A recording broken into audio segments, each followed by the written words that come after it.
All right. Hello. I'm your host, Len Dorman, the Southern Fried Paranormal Podcast. Tonight, if the producer will show up one of the three pictures down below, I'll tell you what we talked about. You got a couple of seconds of preview just in. Just go ahead and throw up those photos. Hello. Hello. Tick, tick, tick. There we go. Thomas, Patrick, and Cecil Wills. We will be talking about first the Connecticut witchcraft. Paraconn, throw up the next one, please.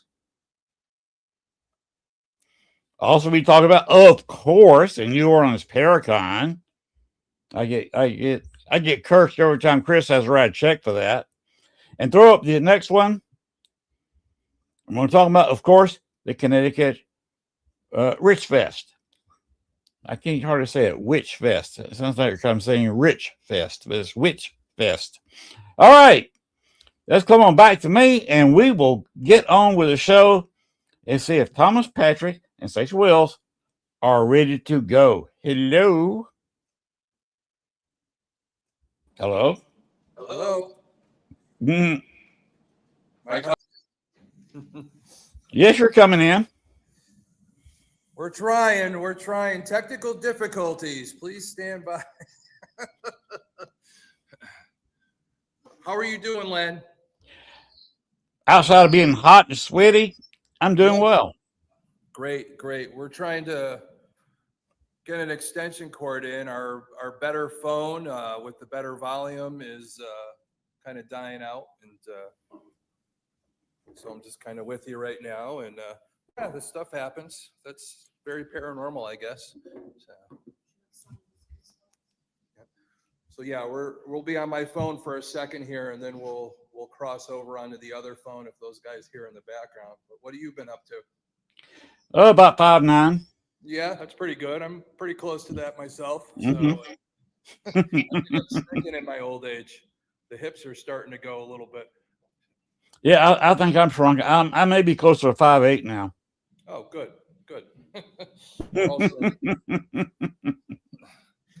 Yeah, we're trying to. I've been building a deck. Does that tell you how well I'm doing? Yeah, well, a lot better than me. So.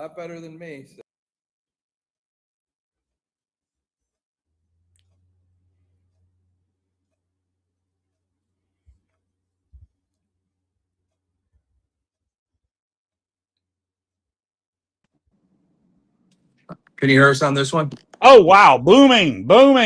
There you go. Perfect. A little different view. We had the lake view in the background, but we had to find somewhere to plug the phone in. So that way we hopefully we'll get stationed here, and hopefully we don't lose your followers with our technical difficulties. But how it goes. But hey. Hello. Yeah.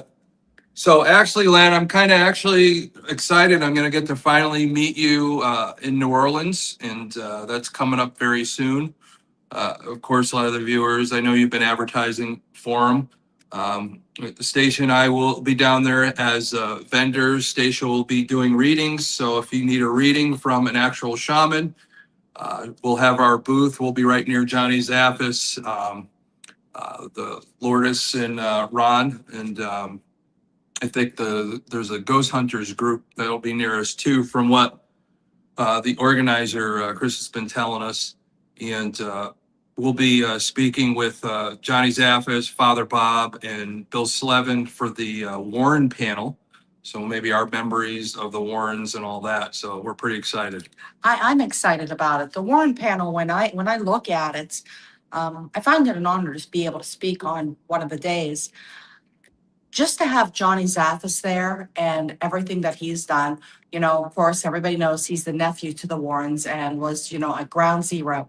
So to be on a panel with him, also to be on a panel with Father Bob. And what's nice about that, he worked with Lorraine. He was on Paranormal State. And Father Bob, Tom, and I, we've worked together on many cases. He is absolutely top notch. When I need a priest, I got to call Father Bob and say, I need you and I need you now. And he has been rock solid. Bill and I were both on in the Warren Society. I'll be the only medium on the panel, and Johnny Zaffis, I love him so much, and Father Bob I love, and of course, I love my partner, and I'm saving him for last on this. But they all use me as, a clairvoyant medium, because the part of my shamanism is I am able to connect to the other side. Um, it's generational. So I get the good and the bad and the ugly. Generations usually come through and say, hey, by the way, here's the problem. And I start seeing those familiar demons. But Tom is the only one that he came up, well, besides John, because of course, they had him since, he was in diapers. But on the outside, he's the only one on the panel that Lorraine picked out of a crowd and said, come here, kid, I need to talk to you, and recognized his gifts and helped him. So there are 3 of the 5 of us on the panel that actually worked with the Warrens. I love Zaffis so much. Johnny is an amazing guy. Father Bob is amazing. Tom is amazing. And to have these 3 men, put faith in me means the world. And just to be able to speak means a lot to me also. But I'm very proud to be Tom's partner and listen to him. He'll be speaking one of the days. I'll be speaking another day. I'm completely happy just to sit back and listen to him speak, because he is so amazing. And the story of Lorraine just saying, come here, honey, we need to talk, is just amazing. And to hear him and Father Bob and John speak on their experiences that they have had with the Warrens is absolutely amazing. Oh yeah, that will be an amazing time. Oh, Yeah. absolutely. We have it for 2 days, and I know what she's saying, and I just, for me, that story means a lot, and I'm not going to say about any of it tonight, because I want people to still buy tickets to New Orleans Paraconn, make sure they see the talk.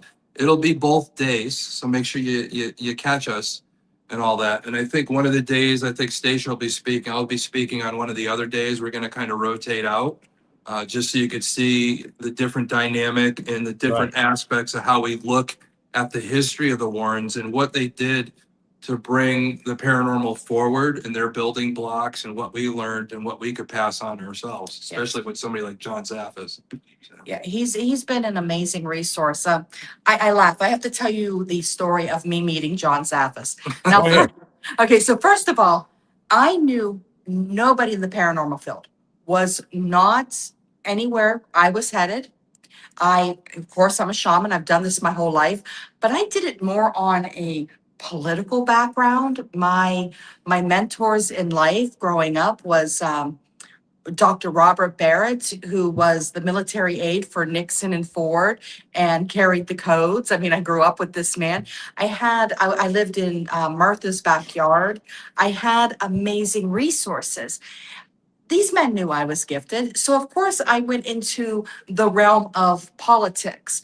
They also helped me build who I was as a person. And I owned an occupational health and safety. I had an NRG contract. I was on the back end of outages, and I was really predominant on the East Coast, but I did outages everywhere. So, with that being said, I knew nobody. I was working 120 hours a week. I was raising a son. I was a single mom. Paranormal, okay, I grew up with ghosts. Meant nothing to me. So, I retired the business, and I am, I'm building up Wardruna. And Wardruna was really, really growing at this time. And that's why I decided just to completely phase the one out. I overlapped them for a bit. And I was asked to be on a show. And that is how I met Tom. We were on the same show. Out of nowhere, my phone rings and it says Bridgeport, Connecticut. And I thought it was the Mohicans. I was working with them on a project. So I picked it up and I said, hello. And he goes, yeah, Stacia there. And I said, this is she. He goes, this is Johnny Zaffis. And I'm like, okay. Now at this point, people started saying Johnny Zaffis. I'm Googling names as people are dropping them, as I'm getting more and more into it. I'm like, and it was funny because I'm like, he goes, do you know who I am? I'm like, yes, sir. And he goes, I'm watching you. What are you up to? I went, nothing. And I'm just like sitting there like shocked. And he said, well, you know, you're the real deal. And I said, I hope so, sir. And he goes, no, no, you will be saying, I know from now on. And I said, sir, I have to stay humble. Your gifts can be taken away from you at any time. He goes, I'll be back in touch. I'm watching you. And I'm like, Oh. okay. So from there, you know, there was a few phone calls, you know, he made to me, then I made to him. And then last year at the Tom's Paraconn, I rented a huge bed and breakfast, had this beautiful dinner, and we all got kicked out. Okay. There was a hearse in the driveway, and the neighbors started complaining about it. So the man who rented, by the way, I won the case in Airbnb and got my money back. Because so here I am with all this food. And when I say, listen, I'm a Russian, we feed armies, okay? So I had this whole Greek layout. It was gyros everywhere. And now we have no place to go. Everybody runs to hotel rooms. And I'm like, what am I going to do with, I spent like $500-$600 on food. I'm like, where am I going to put all this food? John goes, come on, kids, you're going to stay at my house. So God love him, in the middle of the night, we pick up his poor wife, you know, she just opens the door. Their refrigerators are shoved with food, okay? So we stayed the night at Johnny's house that weekend, had an amazing time. We did investigations together. We brought everything back that Sunday. We fed pretty much the whole Paraconn with gyros, okay? We just fed everybody at the Paraconn on the second day and all that. Just said, we got to get rid of this. So everybody come on over, get a plate, you know? Get a plate of Wow. And, you know, it was then and there, you know, John, because I met him at Mansfield like a month before that, Yeah. but this was really getting to know him. And he has just been amazing. You know, we weren't sure if we were going, how many Paracons we were going to do this year Yeah. because my health was really bad last year. Yeah. So we pushed a lot of them off. And John, I was getting better. And John's like, I want you at New Orleans. Get into New Orleans. So I have to say, Chris Talley, his wife, amazing people. You know, they opened their doors. We got a spot. We were put on a panel.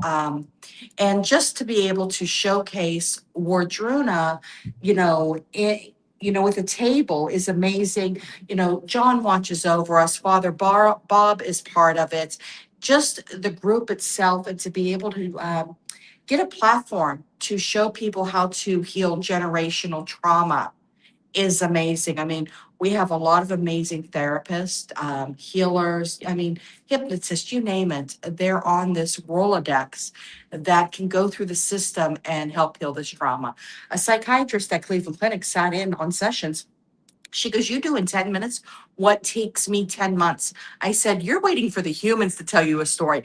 I listen to the dead. And I said, we just pull it out of them. Like, here you go, here it is. And then they just kind of sit there with shock and awe. And I'm like, oh, by the way, now do you want to go to a therapist? And we just slide them over. So it's been an amazing system, and it actually really, really works. It is. We have both sides of it because, you know, like she said, she wasn't really in the paranormal. It kind of just like dragged her in and all that. But really, if you really look at the paranormal, a lot of people that are pulled into the paranormal do have that trauma going on, or that need to find out, why am I the way I am? What happens after death? That morbid type of mentality and all that. And we have to really look at that. In a lot of home cases over the years that I've been doing this, and it's been vast. And a majority of the time, people's paranormal issues are created by themselves with their own traumas and what they bring in and what they manifest. And it's a matter of getting to the bottom of that. And that's why one of the big parts of Wardruna is not only the healing side of it, the metaphysical side of it, the therapeutic side of it, it is the home cases. Correct. In our home cases with myself, I oversee it. But our main person that runs the home cases is Penn Paranormal, with Mary Jo Chugley leading on that. Amazing woman. So we have this huge Rolodex of people that I feel are the best of the best in our industry, or even outside of our industry. We got people from the Cleveland Clinic. We have a lot of cases that we get from the VA. which of course is big to us because with the veterans and all that, we are going to be at the Gettysburg Bash this year too, with that veteran backing and all that. And even the psychological side of it, of course, we're going to be at the Hollow, where their main theme is people getting psychiatric help. But there's a lot of things that we're doing, Of course, New Orleans, we'll have that coming up because I know you're going to be there, Len. For me, yeah, for me being a producer of events also with the Shaman and the Showman, our next event coming up very soon in a couple weeks is the Connecticut Paraconn, where we'll have both the very first ever Jason Ari Lehman and the most recent one, James Stokes. So we'll have, your bookends of Jason Voorhees from Friday the 13th. We'll have cryptid people, UFO people, paranormal people, metaphysical people, you name it. Great artists and craftsmen and people selling their wares and all that.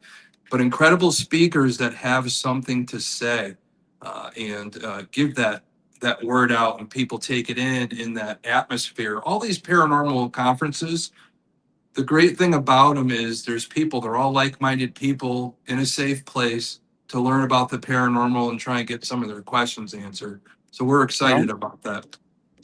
Well, I have a couple of questions here. Mm-hmm. You say what Paraconn you say was in a couple of weeks? The first one coming up? Well, it's not the first. This is our 6th year. It's run by the next one coming up. That's the Connecticut Paraconn. So that's the big one coming up. We do have, we are on here live, but there's still some tickets left for our day and evening with John Zaffis on Saturday at the Haunted Hillview Manor in Pennsylvania. So that's www.hauntedhillviewmanor.com. Go on the events, find that, get your ticket, come and see us. Because it's going to be Stacia and myself assisting with Mary Jo Chudley. And of course, the main person himself, the Godfather himself, Johnny Zaffis, will be there. Lots to learn from him, and you get to investigate with him. And we'll be around him too. So you get to have some fun with us too. Okay. What's the next one coming up after that one? So after Connecticut Paraconn, I think that'll be the end of July. We'll have New Orleans, of course. How about the Witch Fest? That is August 8th and 9th. So that'll be like after New Orleans. So that'll be put in between there. We have Underworld Culture Con in Scranton, Pennsylvania. We have the Gettysburg Bash. We have the Hollow Paranormal and Film Festival. We'll have the Salem Paraconn, which I run with Charles as the Shaman and the Showman. That'll be November 14th. There's a lot of psychic fairs littered in between. There's some investigations that you could come investigate with a lot of us in between. We will not stop until I think probably the end of the year into December. Wow. So we're nonstop. We'll probably be, I think we're going to be in about 19 states, different states by the time we're said and done at the end of the season. No, there is an event. Yeah, October 10th, we have an event. I wanted her to talk about this event. More in Meriden, Connecticut. It's going to be at Gallery 53. It is the 7th annual benefit for my son. He will, on October 7th, will be 8 years. He has passed away. So him and I, we always did charity work. And the one thing his heart was very fond of was the animals. He always collected pet food for them. He would go up and volunteer. As a young child, my house was literally a makeshift hospital ward for doves, pigeons, snakes, whatever he found outside that needed, fixing up. He was Dr. Doolittle as from a 2-year-old. So what we're going to do is at Gallery 53, my son was an avid reader. He also had a genius IQ and spoke multiple languages. We are holding an authors event this year. So there are a lot of the top-notch authors in the paranormal community. Literally, I will say the universe opened the door. I do not know how all of us had off October 10th. Literally, that was the day that Gallery 53 gave us, and everybody had it open. And I'm Oh, just wow. like, okay, this was meant to be. Mhm. So what it is, it's we're making a platform for all the authors to actually come in and talk about themselves, and then also sell their books. The entrance fee into this event is pet supplies for the Merit and Humane Society. With that, we're also going to have vendors. If the authors There'll are be readers, psychic readers. psychic readers there. So it's an author event, but like a little mini psychic fair. Like if any of the authors are readers, they can also read on top of their books. That evening, now I'm not going to read during the day. I'm going to host the event, but in the evening, Kenneth Drake and I are going to do a gallery. All that money is going to offset the cost of the use of the facility and stuff like that. So, you know, this Donation to the Yeah, facility. it's our donation to the facility. Then in the evening, Tom and Mary Jo are going to do an investigation. So, you know, like I said, you know, we're donating money to offset the cost. It is not a cost for any of the vendors and authors to be there. And then they can also make money, promote themselves. Everybody gets dog food, everybody gets cat food, that, you know, this Humane Society's happy. Yeah. And I know my son will be smiling down upon us that day. So I'm really excited about that. All right. We had a question, to pop it Yes. back up there real quick. You're speaking different languages is normal behavior. Why is talking tongue classed as demonic? Talking in tongue, I don't think Well, talking in tongues isn't necessarily It's not demonic. demonic, no. It not necessarily demonic if you're going to look at it that way. There are people that you could go on both sides of things. When people are really filled with spirit, and Holy Spirit comes through them. In a lot of religions, it's believed that they speak in tongues, or just a language of relief, and it's almost like a release of what is on you into the goodness or into whatever your beliefs are. Demonic, not necessarily. That's takes a big discernment for a question like that. I don't want to generalize it, but there are certain situations when demonic is called in, and how it's dispersed and how you hear it could really pinpoint in on that. You know, sometimes people are just speaking gibberish, but sometimes there is a Latin feel to it, or that old language and all that that's recognized, especially in that situation. A lot of times it could be recognized by a priest, of course, us as shaman, and how we see things and how we interpret that veil. It's a hard way to look at it, but hopefully that answers the question. Also being shaman, we don't consider most things demonic. I mean, what people say demonic, we see as 1%. Now, I do use the word familiar demons a lot, and I have to because I'm not a licensed therapist. I'm a shaman. I'm a spiritual life coach. So I can't say mental illness or trauma because I don't have a license by the state. So familiar demons is what I have to use so that I am within my scope of practice. But a familiar demon is just that. It's just trauma. It's where it enters in. But honestly, you know, Tom and I, we see, you know, a lot of things differently. And what people think might be demonic might be an ancestor coming through. It might be, you know, inherited trauma, DNA, language, whatever it may be. It might be you know, different levels of spirits coming through. It's not always demonic. We're really trying to break that cycle. But I mean, you go back to the story of Pentecost and how everybody was able to hear and what messages were. I actually never heard speaking in tongues as being called demonic. I always No. heard it, you know, as a spirit talk, but never demonic. Yeah, it's just something comes over you. Yes. I don't want to say something's channeling through you for the greater good sometimes, but it could be. It could go either way. It's a very good question, Very but much so. for us, it's a little broad at this point. It would have to be a particular situation to look at. Yeah, I think some people, when they don't understand something, they actually just like to throw the name tag, boom, demon. So, you know, it's a very broad question. You know, I would need to pinpoint a little bit more, maybe an example. Yeah. Because Right. I Sad have to say that the word demons equals TV ratings. correct. Is the way I look at it. Exactly. That's exactly what it is. And it is dangerous. I talked on the last show that demon word could really destroy somebody for no reason at all. I talked about a case that was told to us where people that were unequipped went into a home investigation, and the boy there was actually mentally ill and had the beginnings of schizophrenia and all that. All he needed is somebody to recognize that and get him the help and get treated.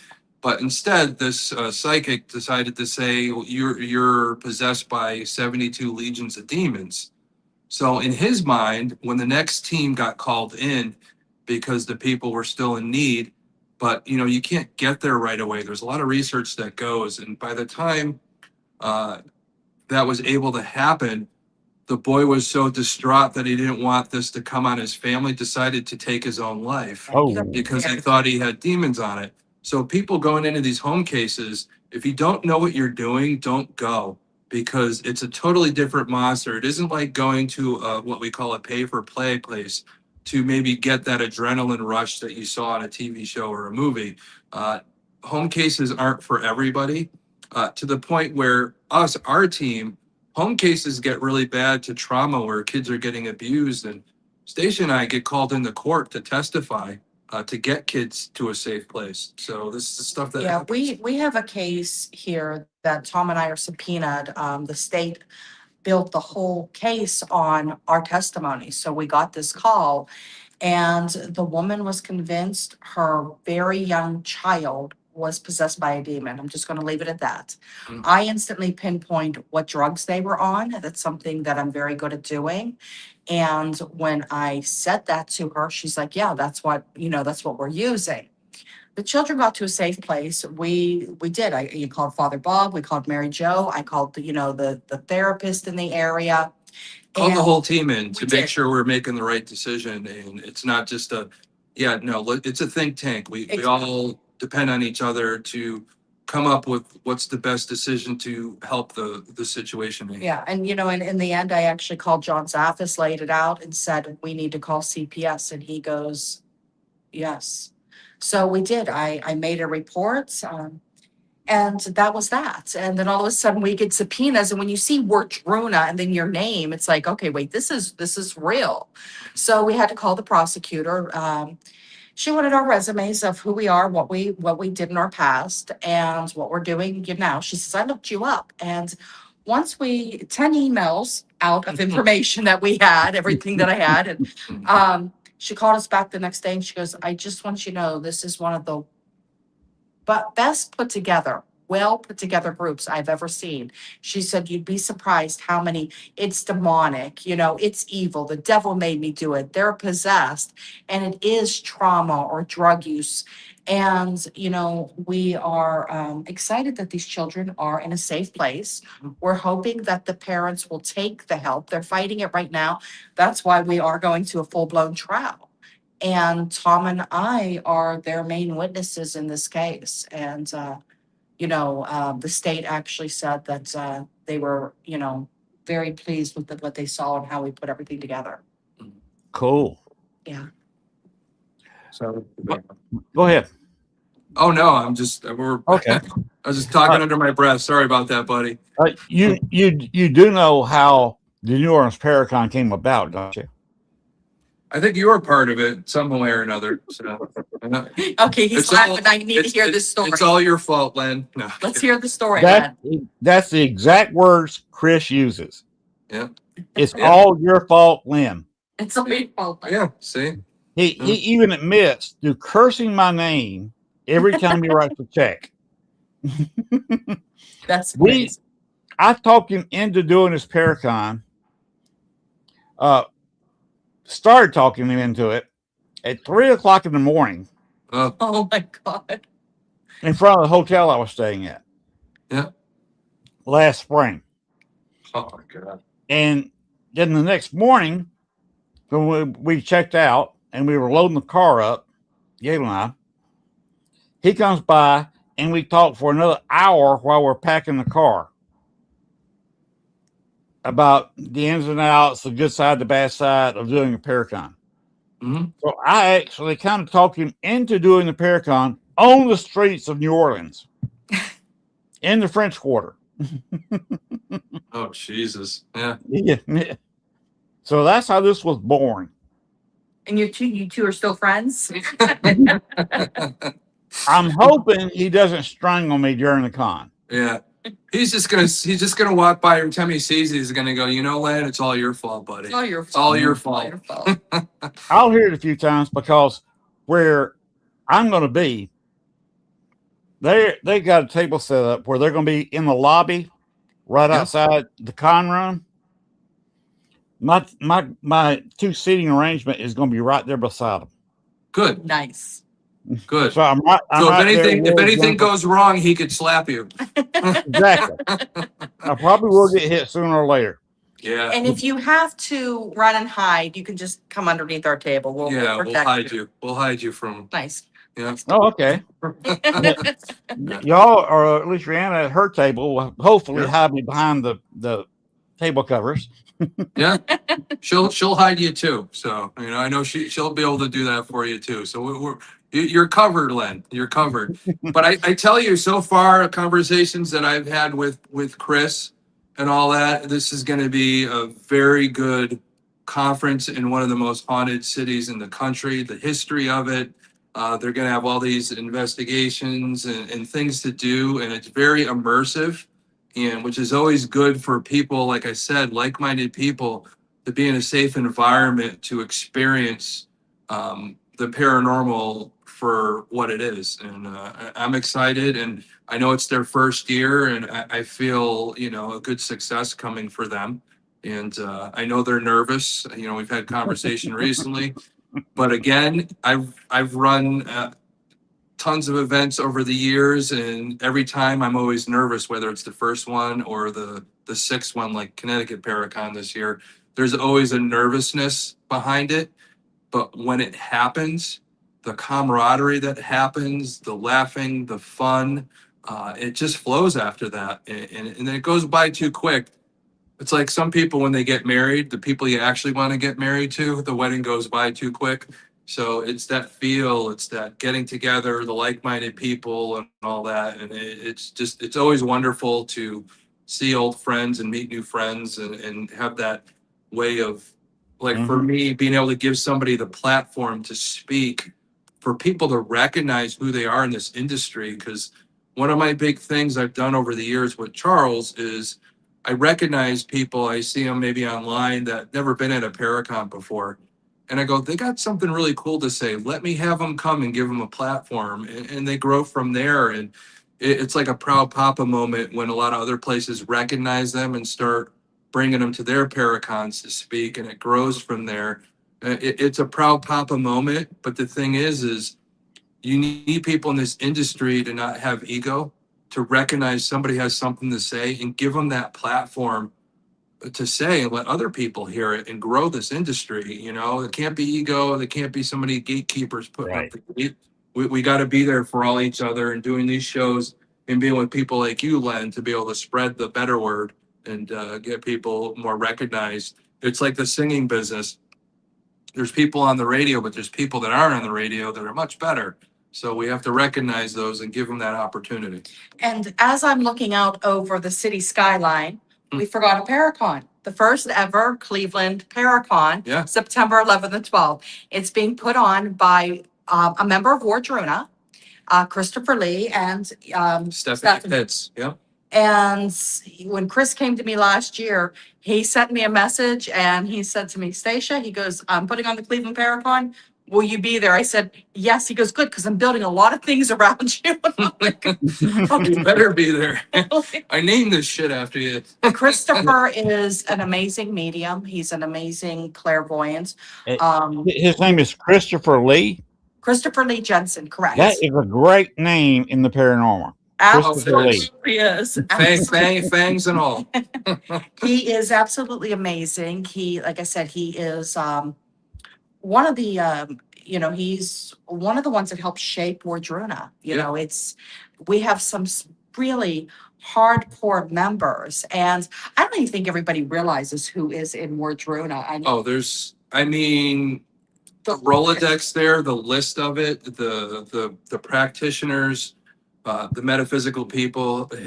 hypnotherapist, past life regret, anything Clinic, needed to yeah. get through to the bottom of your trauma, Okay. we have it. Yeah. Even somebody that could change your diet and help you with your diet to have a better life, Okay. to heal you. So Yeah. Let's keep walking down this path. Exactly what does Wardruna do for people, and who all is involved in it? Oh, well, so, okay, so Wardruna was a brilliant idea by my spirit guides. Okay. I'm going to tell you there. Yes. Thank you guys. I appreciate it. So I come from a Russian family. We're actually known as the Carpatho-Russins. There's less than 1 million of us left. There's only about 120,000 of us identified. And we are known for our gifts. I'm known as a Mulfor. And with that being said, I was one of 101 grandchildren, great grandchildren, at the age of 14 when my Bubba passed. These women produced. But there was a lot of generational trauma and healing. I am the most gifted out of the family, but I have come to realize I am the generational curse breaker. With that being said, the family curse, that family demon, landed at my door. And my mother was extremely abusive with me. She did not get her trauma underway. She was the first one to break out to talk about the sexual abuse, but she didn't know how to correct the abuse and how to heal from it. So when it landed at my door, I was abused by my mother. I was also abused by her brother. I was the one to say, you people are all crazy and it stops here.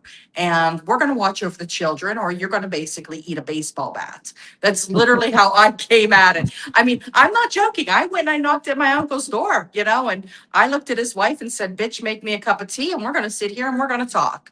So yeah, that's really how that went down. But I took my power back. I wasn't going to be a victim. So with that, I go on my path and I start hearing my spirit guides give me little tidbits. And they started putting people in my path.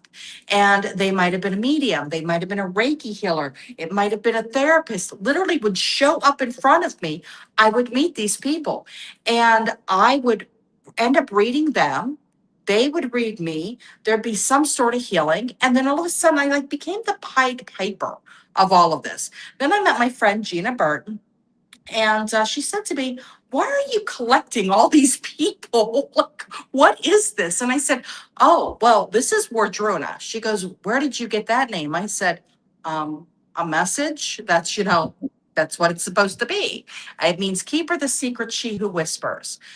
So we keep going on. I'm healing my trauma, making, myself a healthier version, being able to touch people along the way. Now I'm working in power plants, and I was the occupational health and safety. My door was always open. Men would just come in and drop to their knees and tell me their story. And I'm like, why do people do this? Okay.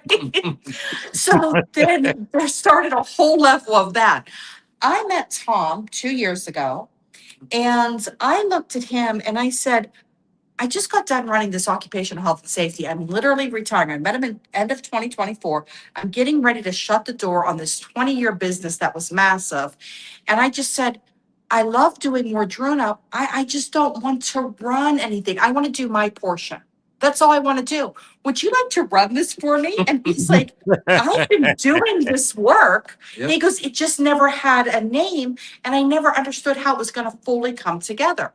So with that being said, what happens is a lot of people, they have trauma.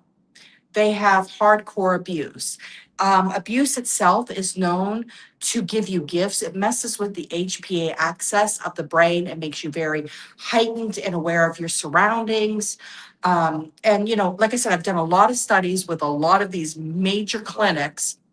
And so with that being said, you might see grandpa standing at the end of the bed, and you go and run and find out grandpa just died. You're having these experiences. So people, even though therapy is not taboo anymore, some people don't want to explain these situations. So they come to a shaman. So when you sit down in front of me, all of a sudden everything opens up and I'm talking to all the ancestors, the good, the bad, and the ugly. Anything that's in your wheelhouse, from a hamster to a second grade teacher to whatever saint. Sometimes it's literally like the saints come marching in. So with that, when I start pulling out that I'm sorry dad was an alcoholic, this is generational from this side, and on your mom's side, they're Hungarian and they went through this, but your dad's side is Irish, and their mouths are dropped open. And then I look at them and say, you ready for therapy? Because I have a therapist for you. And they're very open to it. That's like when the Cleveland Clinic came in. This psychiatrist wanted to see how this worked. And she said, you got out of them in 10 minutes. What takes me 10 months? I said, the dead are telling on them. I always say my tagline is the dead are here to fix the shit they created.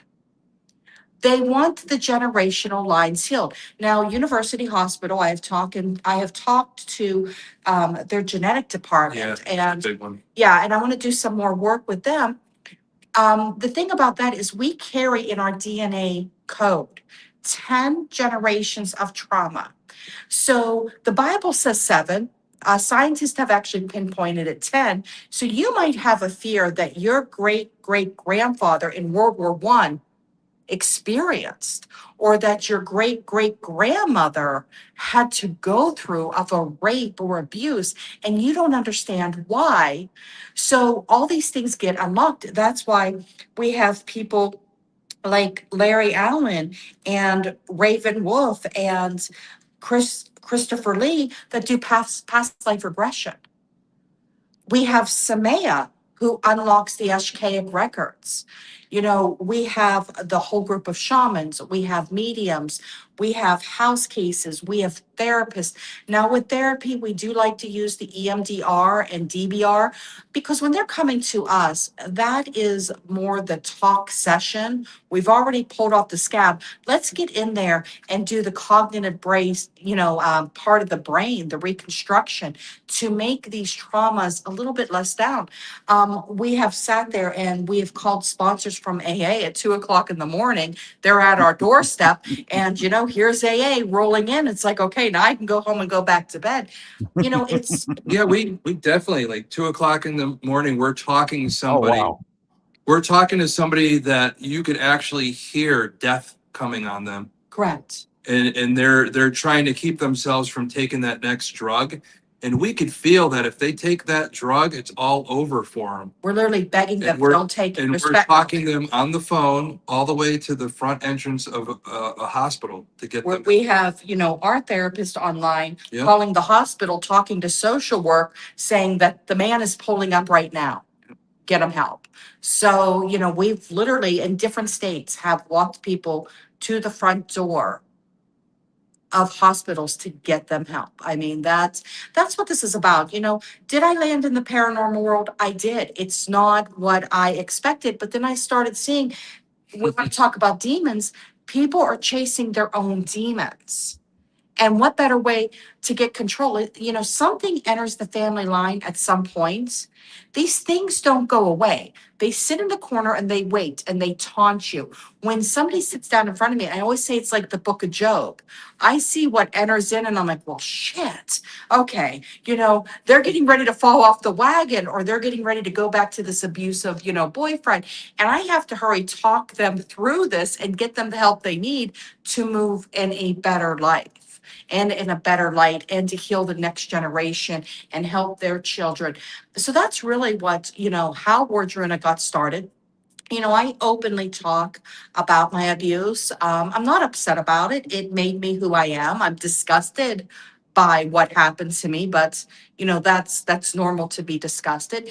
I'm sad at times that a little girl got hurt, but at the same time, I feel it was put upon me because I was the Mulfor and I was going to come forward.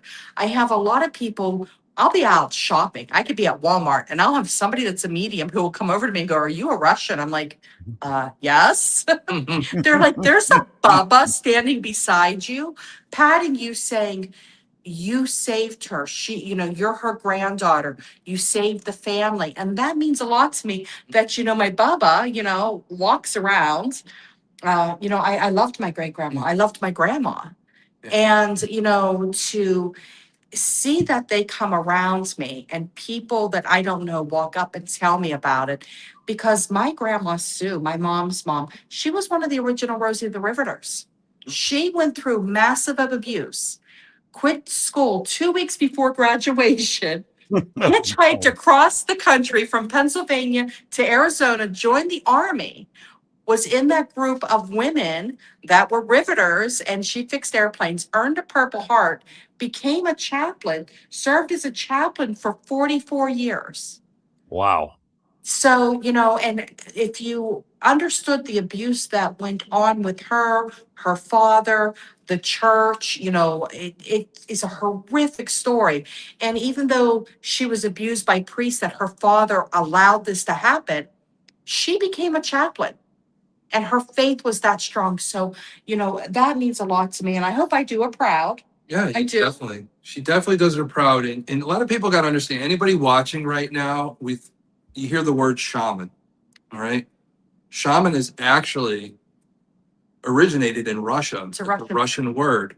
That's where it originated. Some people, I get this all the time, like, oh, you say you're a shaman, you don't even look like you're an Indian. It's not really that Native American thing. Native Americans rather be called like a medicine man, a woman, or healer. Shaman, or depending, wherever you're from, Ireland, Farfasa, or the ones that speak with the fairies or things like that. There's so many different connotations, but it really comes down to shaman originated as a Russian word. And but the other thing is a lot of people want to throw around, I'm a shaman, you're a shaman. You got to understand, it's something that's chosen. Yeah. And a lot of times it's hard to be chosen. It is. You go through a lot. The trauma that you go through, the sickness that you go through when the decision isn't made right, and they're knocking on the door all the time, like Back to the Future. Hello, McFly. Wake up, McFly. You got a calling here, and if you don't do this calling, we're going to create this problem in your life. Yeah. And it's on, and it's crazy. And the thing is, it's a lot of it's ancestrally driven. Ancestors before were this. They were chosen. You're the next one in the line. You're the next one in the generation to take on this gift to help people. You have to answer the gift. That's what I noticed, because I do come from a line of gifted people. And a lot of people will take a class or a course and they call themselves a shaman. That's not a shaman. That's shamanistic practices. They need to understand that. Or they they take peyote or lick a frog and talk to a tree, and now they're a shaman. That's not quite how it works. Okay, you did get to talk to God at that moment, but that doesn't make you a shaman. I was close to seeing God. Yes, I was born with extra teeth. I was born with extra electrical hardware. And my mother was born with extra bones in her feet. That is a trait of a shaman, is taking the body parts from another life and bringing them along with you. So with that, like I said, my mother was a shaman also. She broke out and spoke first about the abuse. She basically went, hey, everybody look over here. But they beat her down really, really bad that she broke. And my mother was an extreme fractured soul. And I've had to let go of that part. I look at the love language that she had, and I choose to look at that and the things that she taught me rather than what she did to abuse me. So when it came to me, out of the 4 kids, I was the one that was abused. I was the firstborn, but I was also the chosen. I was the shaman. And my journey was to be that stubborn ass, pain in the ass Aquarian that just went, yeah, that's not correct. And I would get beat so bad by her. She would beat coffee cups over my head until the handle broke. And me being the asshole that I am, go, yeah, that's not right. It doesn't matter. No, but I don't care how hard you hit me with that coffee cup or how many lumps I have. No, you're not correct on that. Sorry. And she would always go, you're not compliant. So everybody, January 30th, 1974, got a memo that I am not compliant. Never have been, and I won't be. So But I do see it as, I see my grandmother, she also was gifted. And then my great grandma, then my grandmother, my mother, and me. And each one broke a little bit of the cycle until, well, I just, blew the roof off the whole damn thing and said, you're all crazy. Blew up the Hoover Dam. Exactly. The Hoover Dam is now gone. Well, then again, she's from the Johnstown area, so, Yeah, talk about dams bursting. And, it was very much of the area. Yeah. Had that energy going. That was a lot of bad news when that happened. Oh, yeah. Absolutely. Very haunted place. Very haunted. Yeah. So it's, yeah. I'd never been there. That's kind of on my bucket list Well, because that was an awful situation. Well, I will tell you, they have a Paraconn there every year. I have really never stepped out in my area. Now, more people do know. The politicians knew. They kept me under wraps and utilized me to call what they needed. So Bill Rigby, an amazing man, him and I were talking. He is in charge of, he took over the Paraconn this year.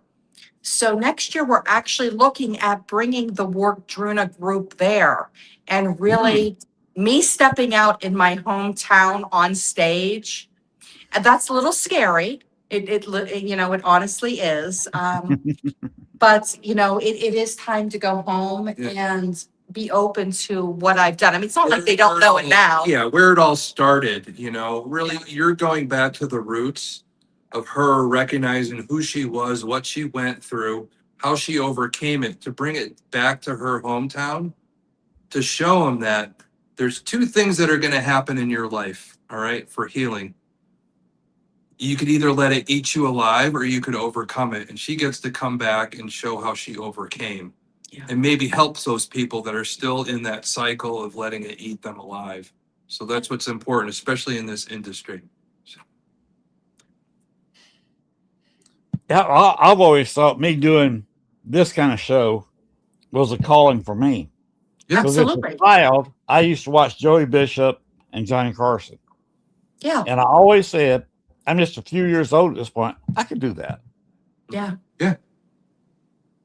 And that's why I try to do this show, is to bring other people, other things, like Wardruna, ask questions, how it started, how it's going, what you do, talking about a Paraconn.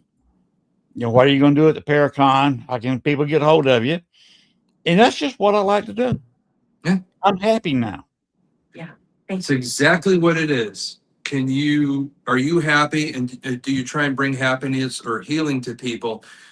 Anybody's calling or their purpose, it doesn't matter how small, medium, large it is.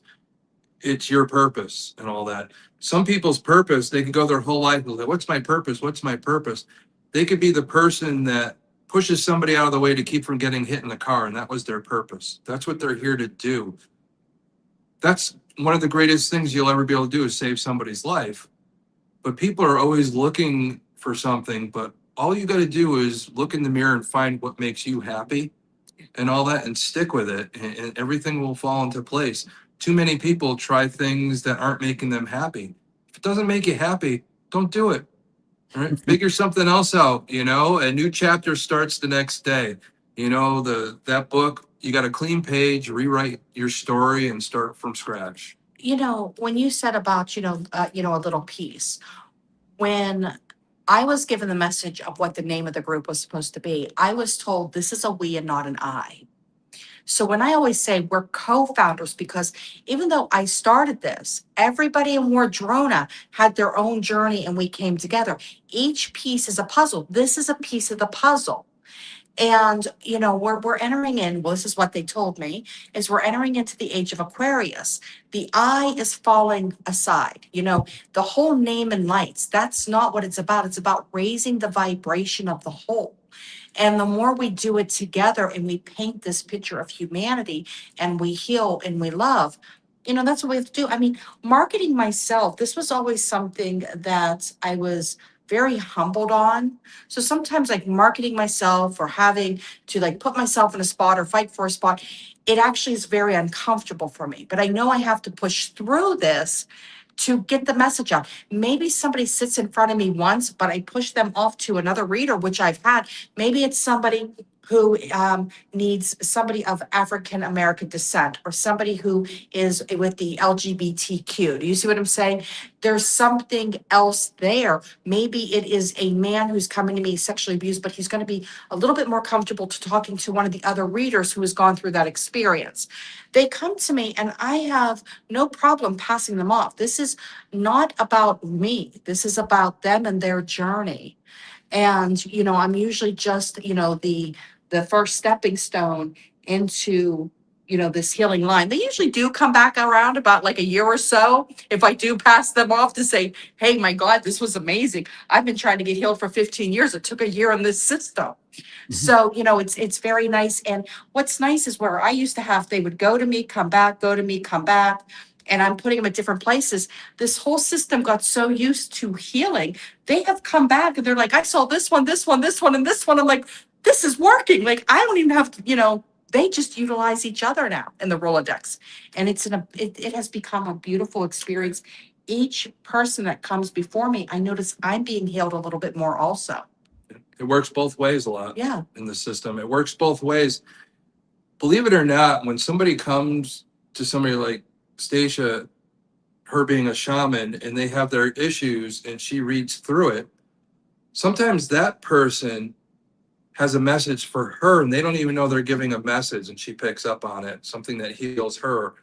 So it's always good to have that open mind and that back and forth, and never put yourself in the position that you can't hear the message too. Yeah. So you should be open both ways. I said it before, hey, I've been doing the paranormal for 40 years. I have all this information and all this other stuff and this experience, but yet I'm humble enough to see somebody that just entered in their first day might have something profound for me to say to help me learn my path and how I do things and help people. The information you're giving me is almost overwhelming. This is amazing. Thank you. Appreciate that. I really thank you for telling your story. Thank you so much. Thank you for having us. Yeah. The one thing, when my son passed away, it was very hard. He had just turned 22. My only child, totally lived for this young man. And my first visit from him, he came to me and I remember just hugging him. It was a dream and I hugged him. And he's like, Mom, I want to show you something. And this door opened up. It was beautiful. Very much Salvador Dali looking, okay? And I looked at him and I said, have you found all the answers that you're looking for? He said, almost, because this kid was brilliant. And I said, can I please ask you what's the meaning of, what is the meaning of life? And he goes, Mom, that's easy. It's love. I just wish everybody understood that.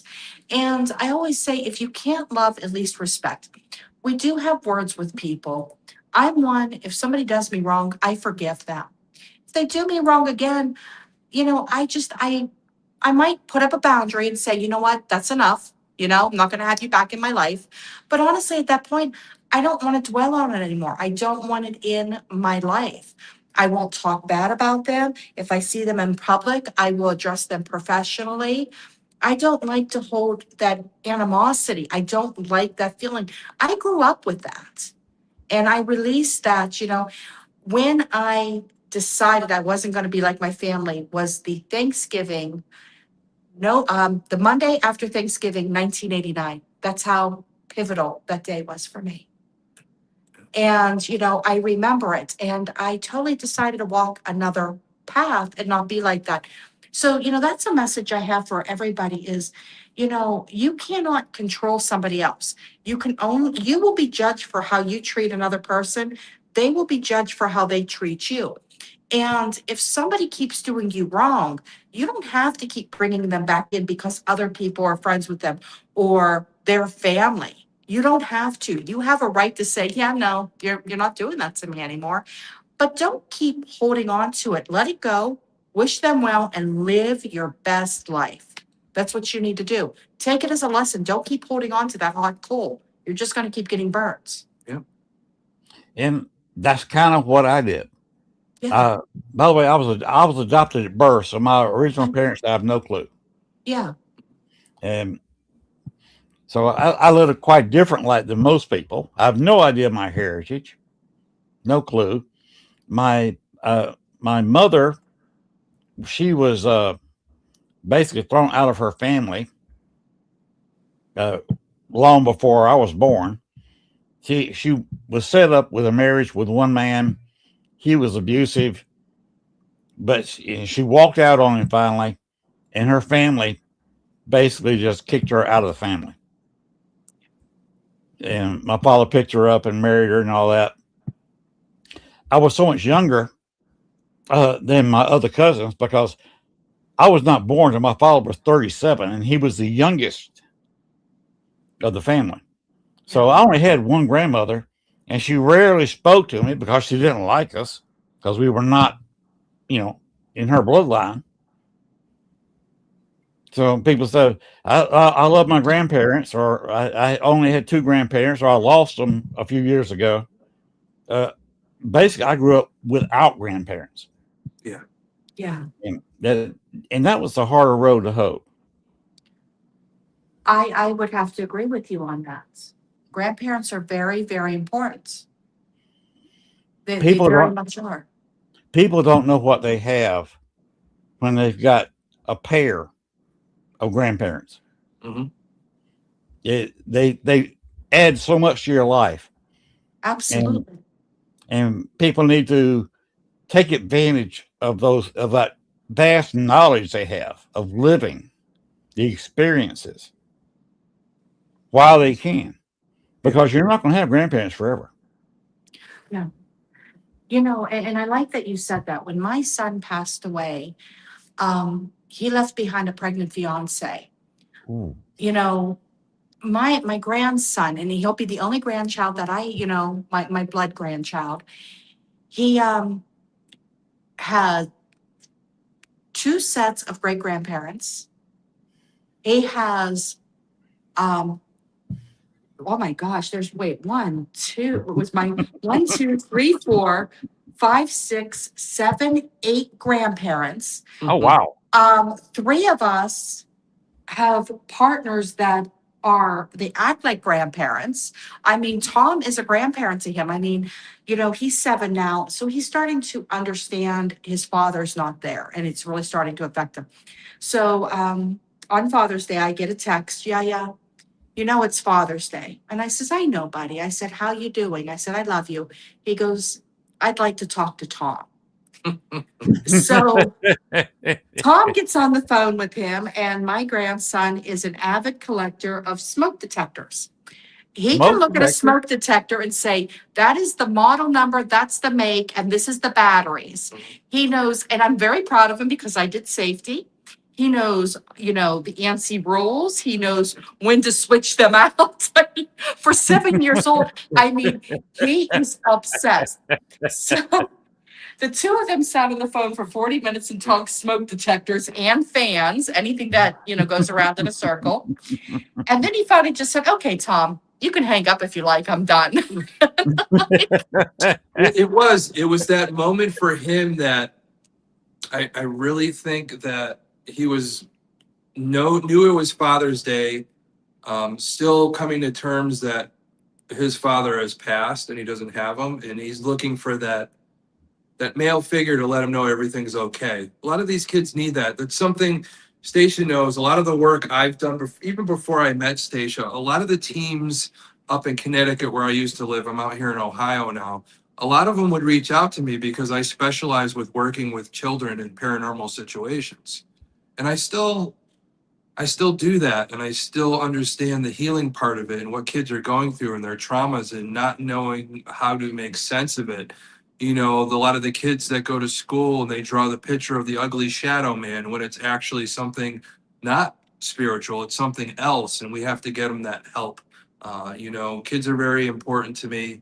I have 2 kids of my own and all, and a lot of people out there, of course, it's a lot of these kids, especially at the grandson's age, that are vulnerable to that stuff, and to make sense of it. And you have to pull back and take a look. Sometimes it isn't that ugly demon and all that. It's other stuff. And we have to really discern that properly to help kids grow. and have a better life and not be put in those situations. But New Orleans is going to be interesting for y'all.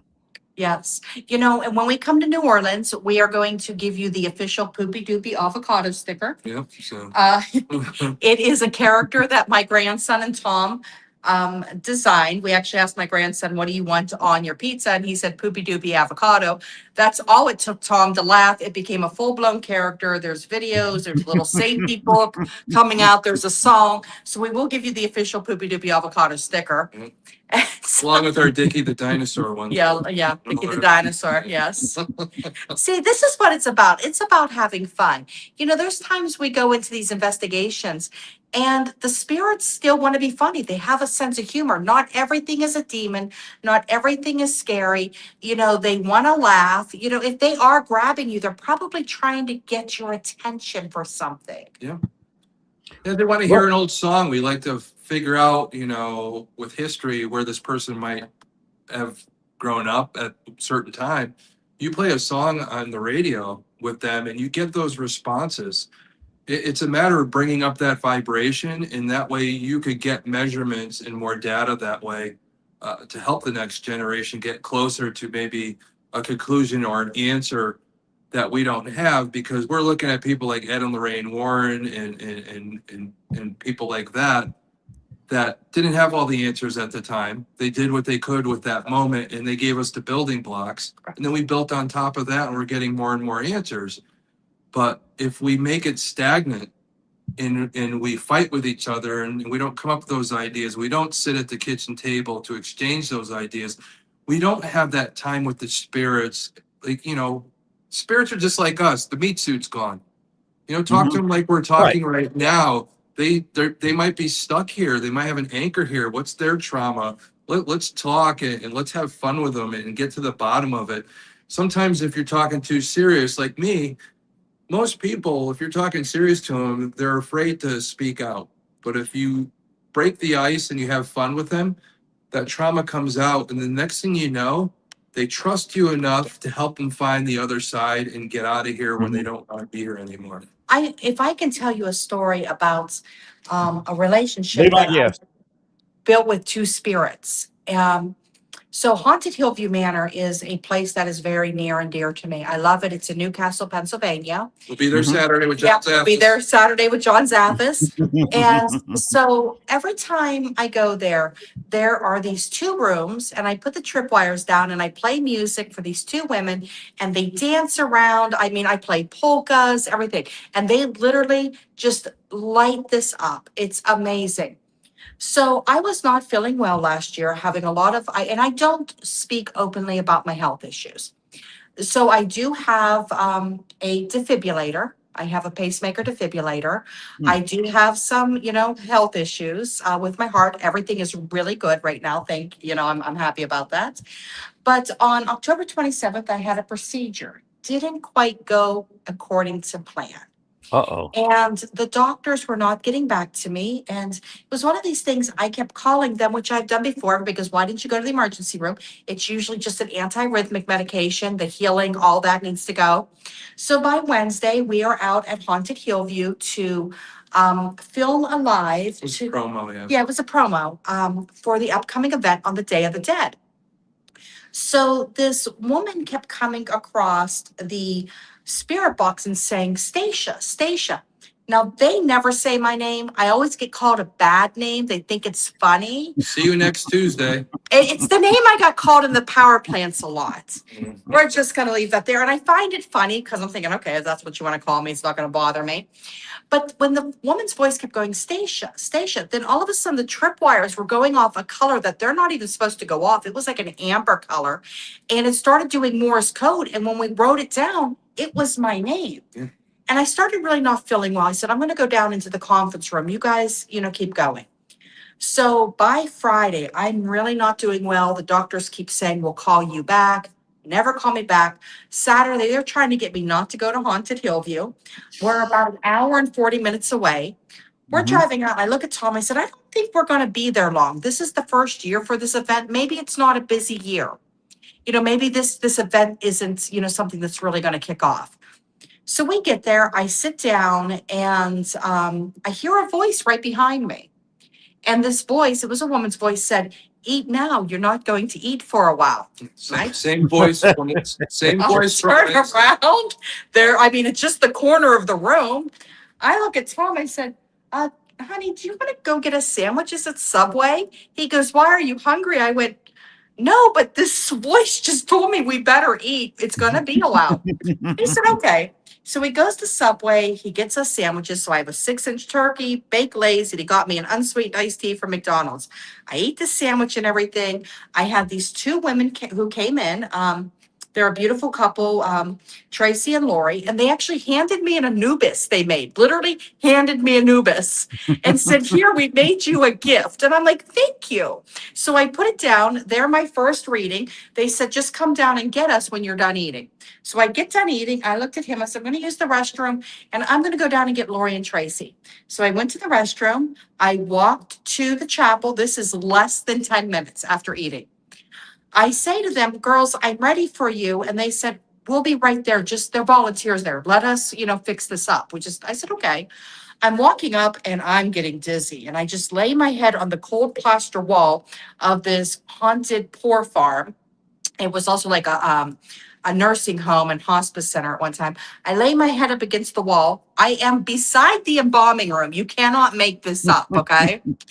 I walk in the door, and the next thing I hear, boom. The next thing I know, I'm on the ground getting up. And I was beside an electric heater when I stepped in the room. And I said, "I think there's something wrong with your heater." And then I went, "Oh, wait, no, my defibrillator just went off." I start laughing. And they're like, "Why are you laughing?" I'm like, "I just died on the Day of the Dead, and I'm here to tell you about it." And I start laughing. I'm like, I'm by an embalming room. So, and I'm like in a haunted location. I knocked so many things off my bucket list that day. Things I never thought I'd get to just because, Let's just say where everybody was panicking, I was like, I think I better eat this sandwich because the spirit said you better eat. It's gonna be a better while. eat. Better finish this up. So I get a wonderful hospital, ambulance ride to UPMC where they could not figure out what to do with me. And I said, "Listen, my heart is actually in journals. It's a very odd case. So here's the PA's number." So this poor guy comes back in and says, "Don't be alarmed, but honey, we called the bus and we're going to take you to Cleveland Clinic." And I'm like, "I don't want to go to Cleveland Clinic. Send me to University."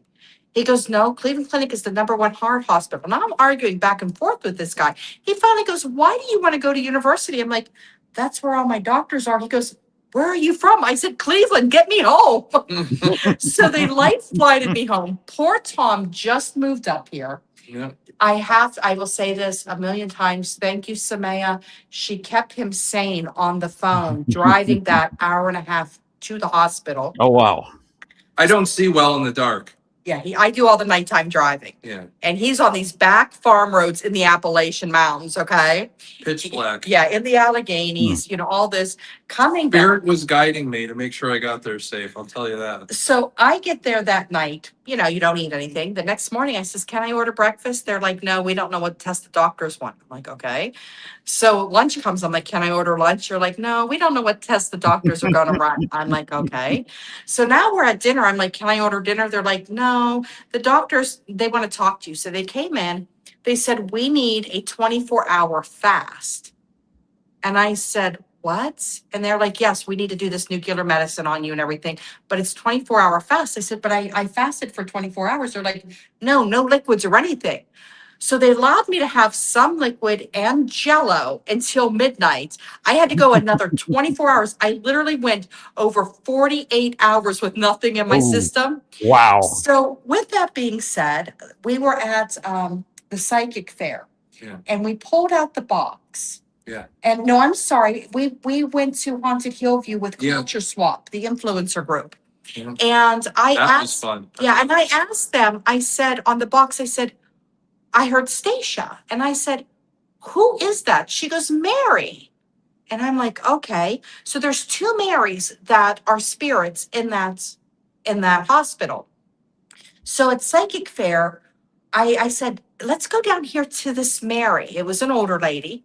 And I said to her, I said, "Mary, was that you on Spirit Box? And she went, I said, was that you that told me to eat? She goes, no.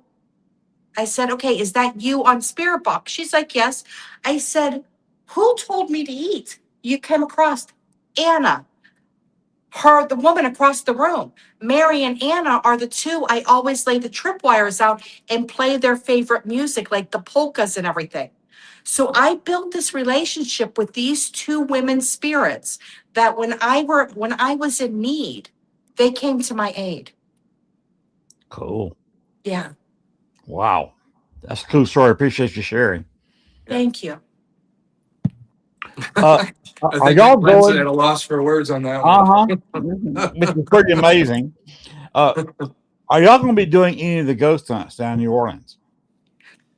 No, we weren't in part of that at all. You know, you never know if anything's going to change, but Stacia and I right now, we'll have our booth for people to come and hear more about Wardruna at our booth, get readings from Stacia and all that. I mean, tell you, people fly from other countries just to come to her office and sit with her. It's, I've been in this business for over 40. I've worked with some of the best psychic mediums and all that. Just because she's my partner doesn't mean I'm going to blow smoke up her ass. She's probably the best at what she does that I've ever seen. Thank you. But you got to understand, everybody reads differently. Her way of reading, the evidence that she gets, the nostalgia that she comes up with, people come out of there either crying, laughing, every emotion you could think of. But people come out after reading with her a better person. Not a worse person, a better person, and a person that has the answers they were looking for. I've never seen anything like it. Yeah, I've had cases, one ended up on Dateline, one ended up on cold case files, where, I turned it around. So I was very proud of those. I didn't come out and say I was on it because one is of the area and involved police, and I don't want to end up at the bottom of Lake Erie. Okay. I really, and now that I found out that sea lampreys are here, I unlocked a new fear. I do not want to go into the lake at all. Yeah. But yeah, I mean, I've done a lot of police work. I've done a lot of politician work. But my biggest work is seeing somebody get happy and healthy Mhm. and function. You'll as- sleep. be able to sleep, understand what love is. Love isn't, our parents didn't always give us love in the way that the Leave It to Beavers, that's, it isn't, it isn't like that. You have to look at the love language and you have to put aside their abuse. And you don't have to like it. You don't have to, there's things that my parents did, I don't like, but I choose to look past that and understand the love and what they were capable of. Yeah, so it is. And even being down in New Orleans where everybody's going to be able to hear about what we do for people and just sit with us. And maybe hopefully we could put them on the path to a little bit more, but be there to answer paranormal questions, metaphysical questions, questions about our family, our ancestral ties, those types of things. It's very vast. And we're excited to be able to do that for the people that come to the Paraconn there.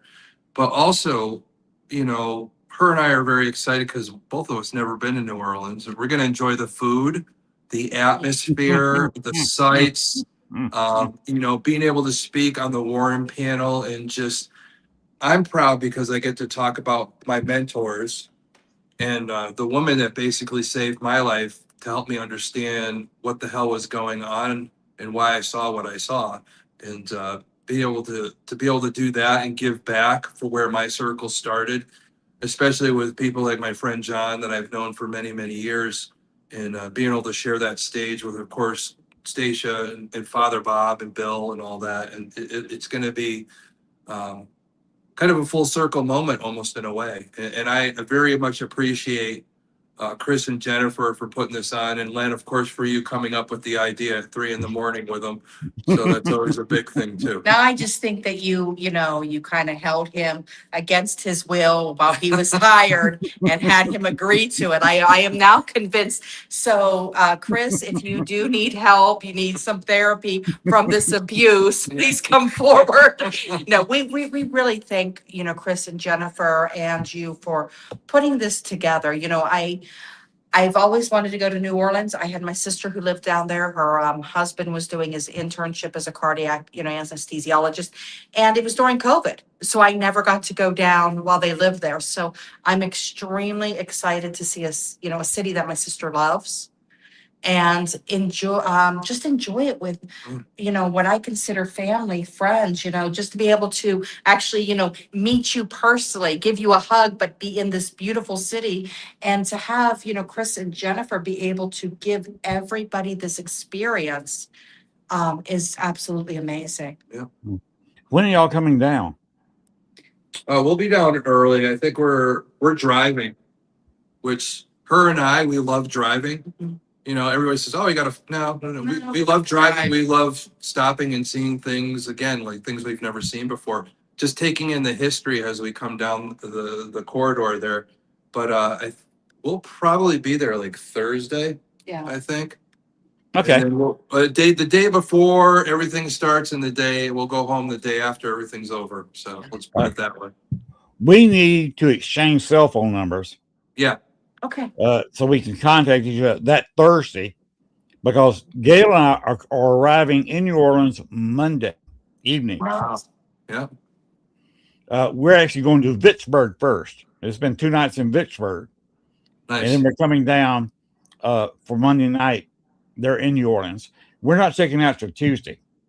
Yeah. Okay. Wow. That's perfect. So what are you doing in Pittsburgh? Or Vicksburg. Oh, Vicksburg or Pittsburgh? Vicksburg. Oh, Vicksburg. Okay, I'm sorry. I thought Pittsburgh. I'm Vicksburg, it's not out of the way. We go okay. we kind of bounce off Vicksburg going to New Orleans from here. Nice.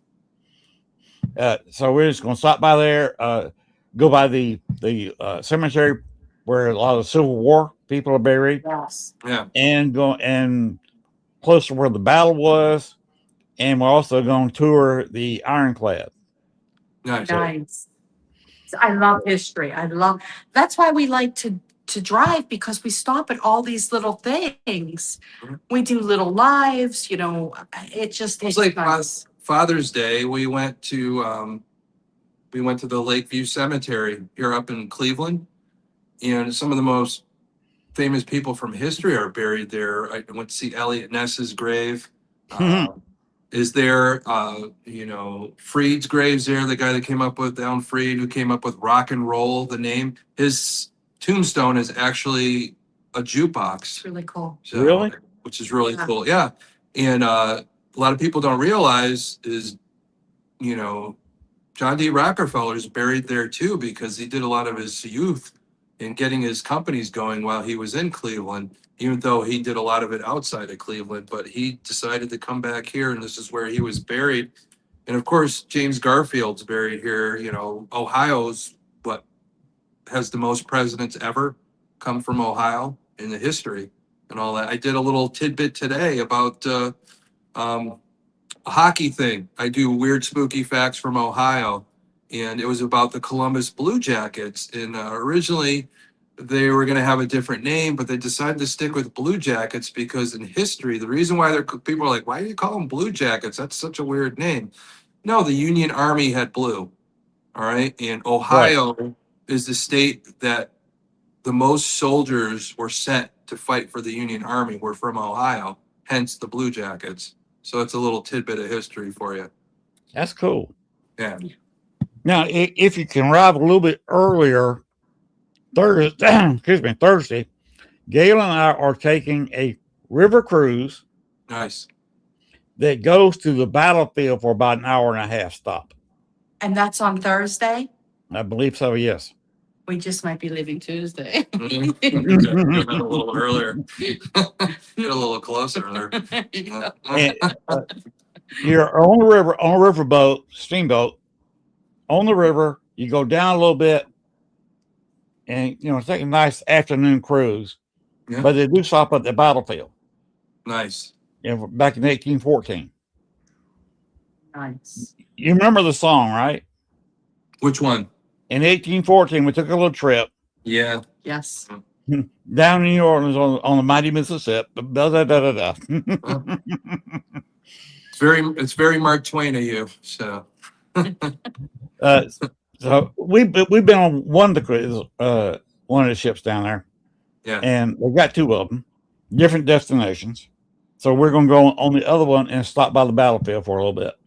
Nice. That's awesome. That's just incredible energy. Yeah. When you experience history, the vibration that occurs, I feel very blessed, and I know Stacia feels very blessed. When we experience history in the energy that's left there, not only are we witnessing what's left, but we're feeling the energy of what was there. Yeah. And we're blessed that we get to experience that whole 360 view of it, which is nice. So speaking of history, my hometown, Columbus, Georgia, was the second largest provider of arms for the Confederacy, second only to Richmond.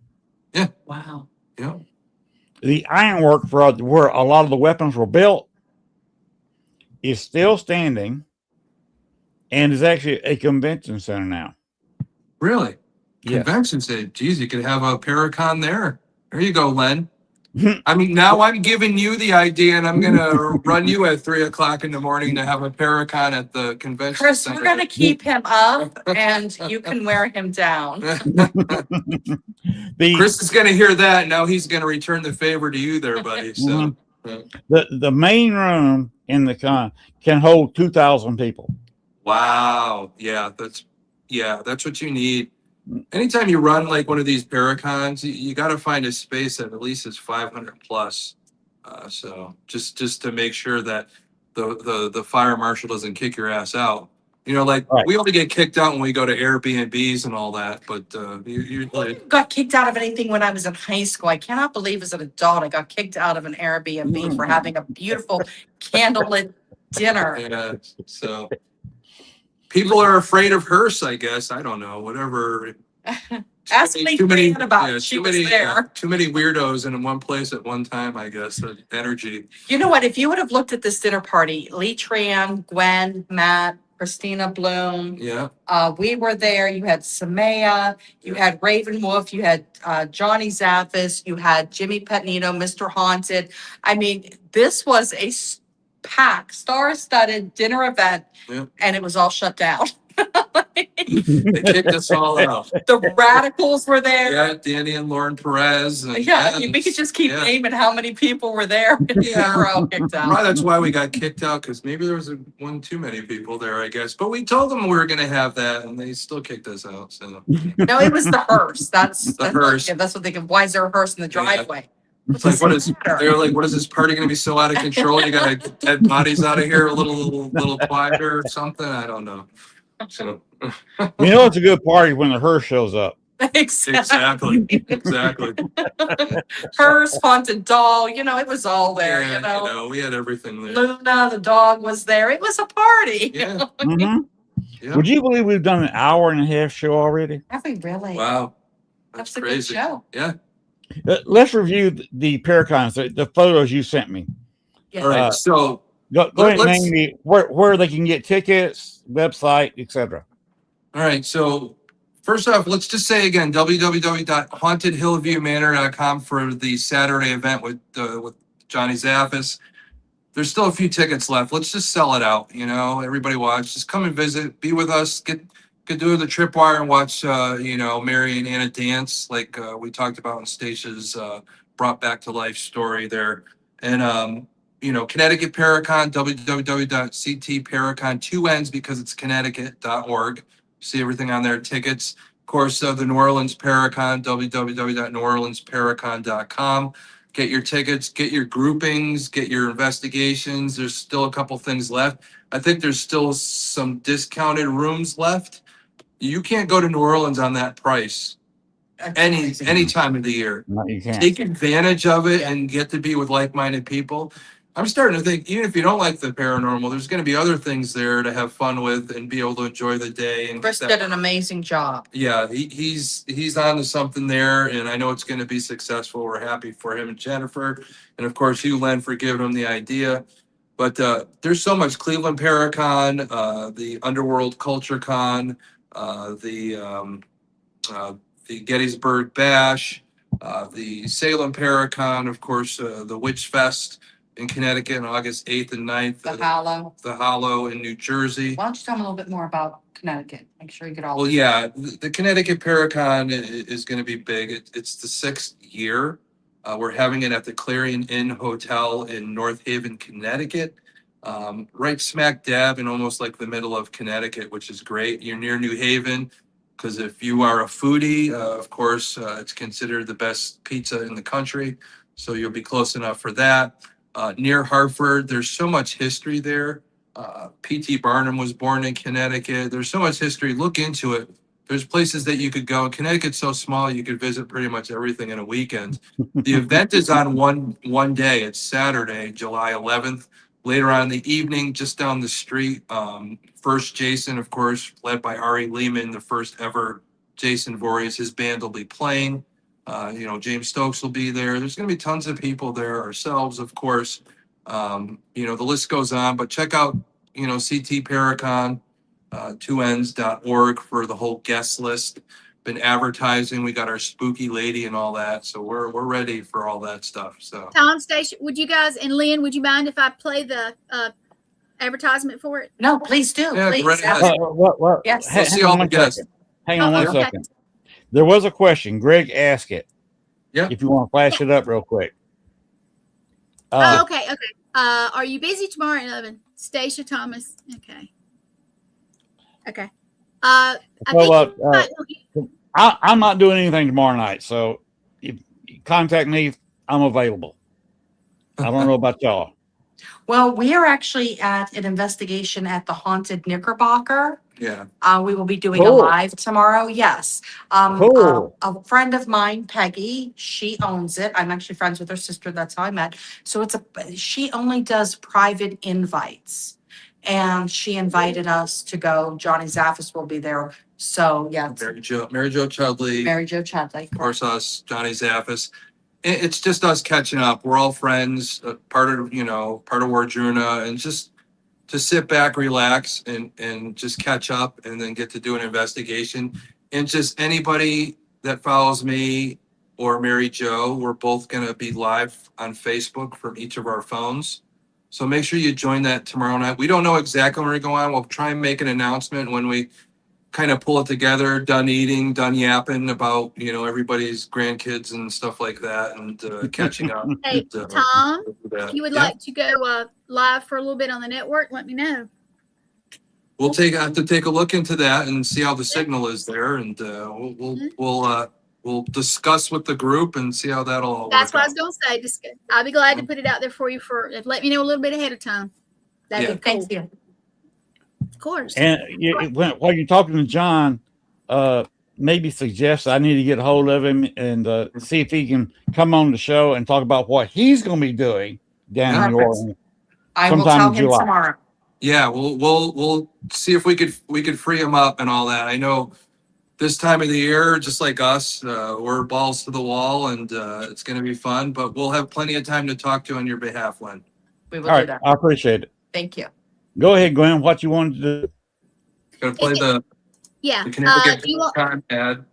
I'm going to do the one that's like 59 seconds, the long one, if that's cool with you. That's fine. All right, here we go. This is for the Connecticut Paraconn. Here you go. All right.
Yes. I love that ad. That person on that advertising, I'm assuming that's AI.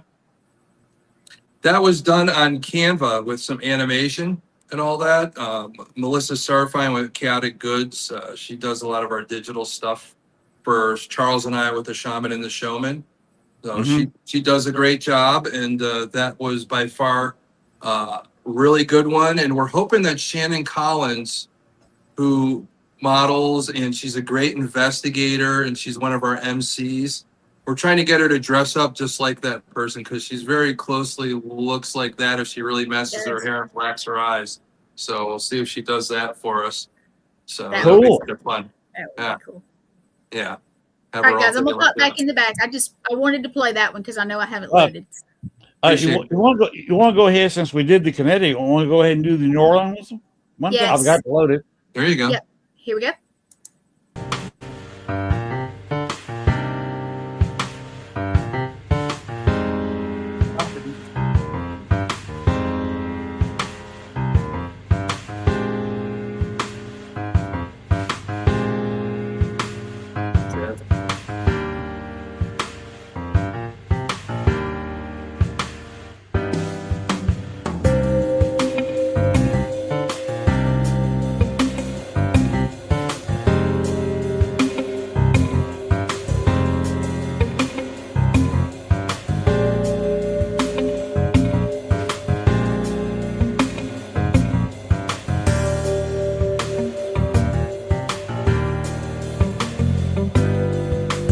This is a great package right here.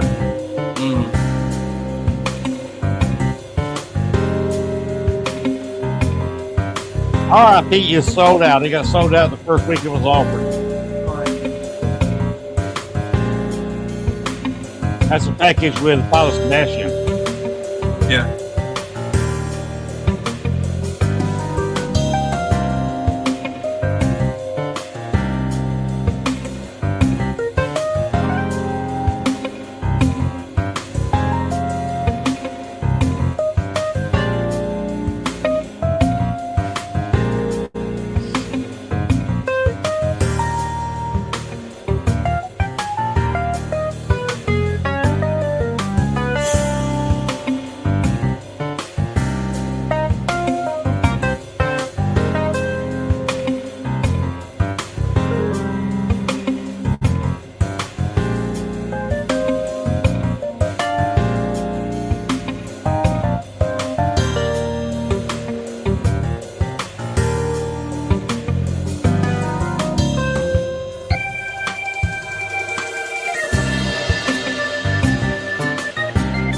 By the way, I'm currently talking to Ron about him being on the show in July. Hey, who's that? Who's those folks? I don't know.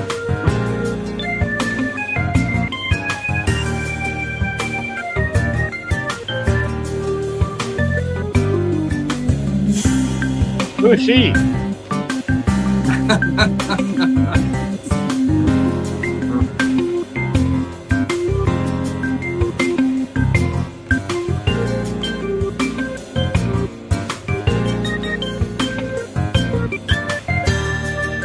No.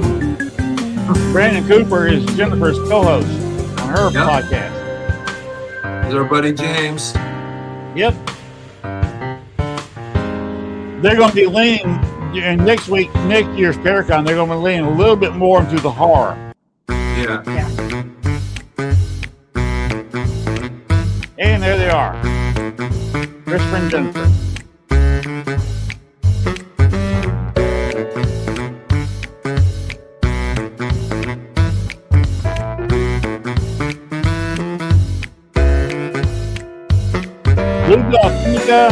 Will be opening the Paraconn. And we'll be doing a blessing before they open the doors. And I will be throwing it up live.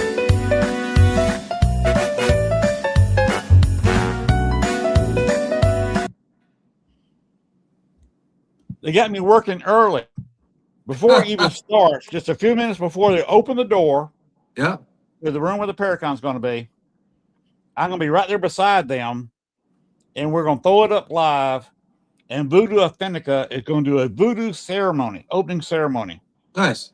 They're in the lobby before anybody's allowed in the room. Wow, that's good.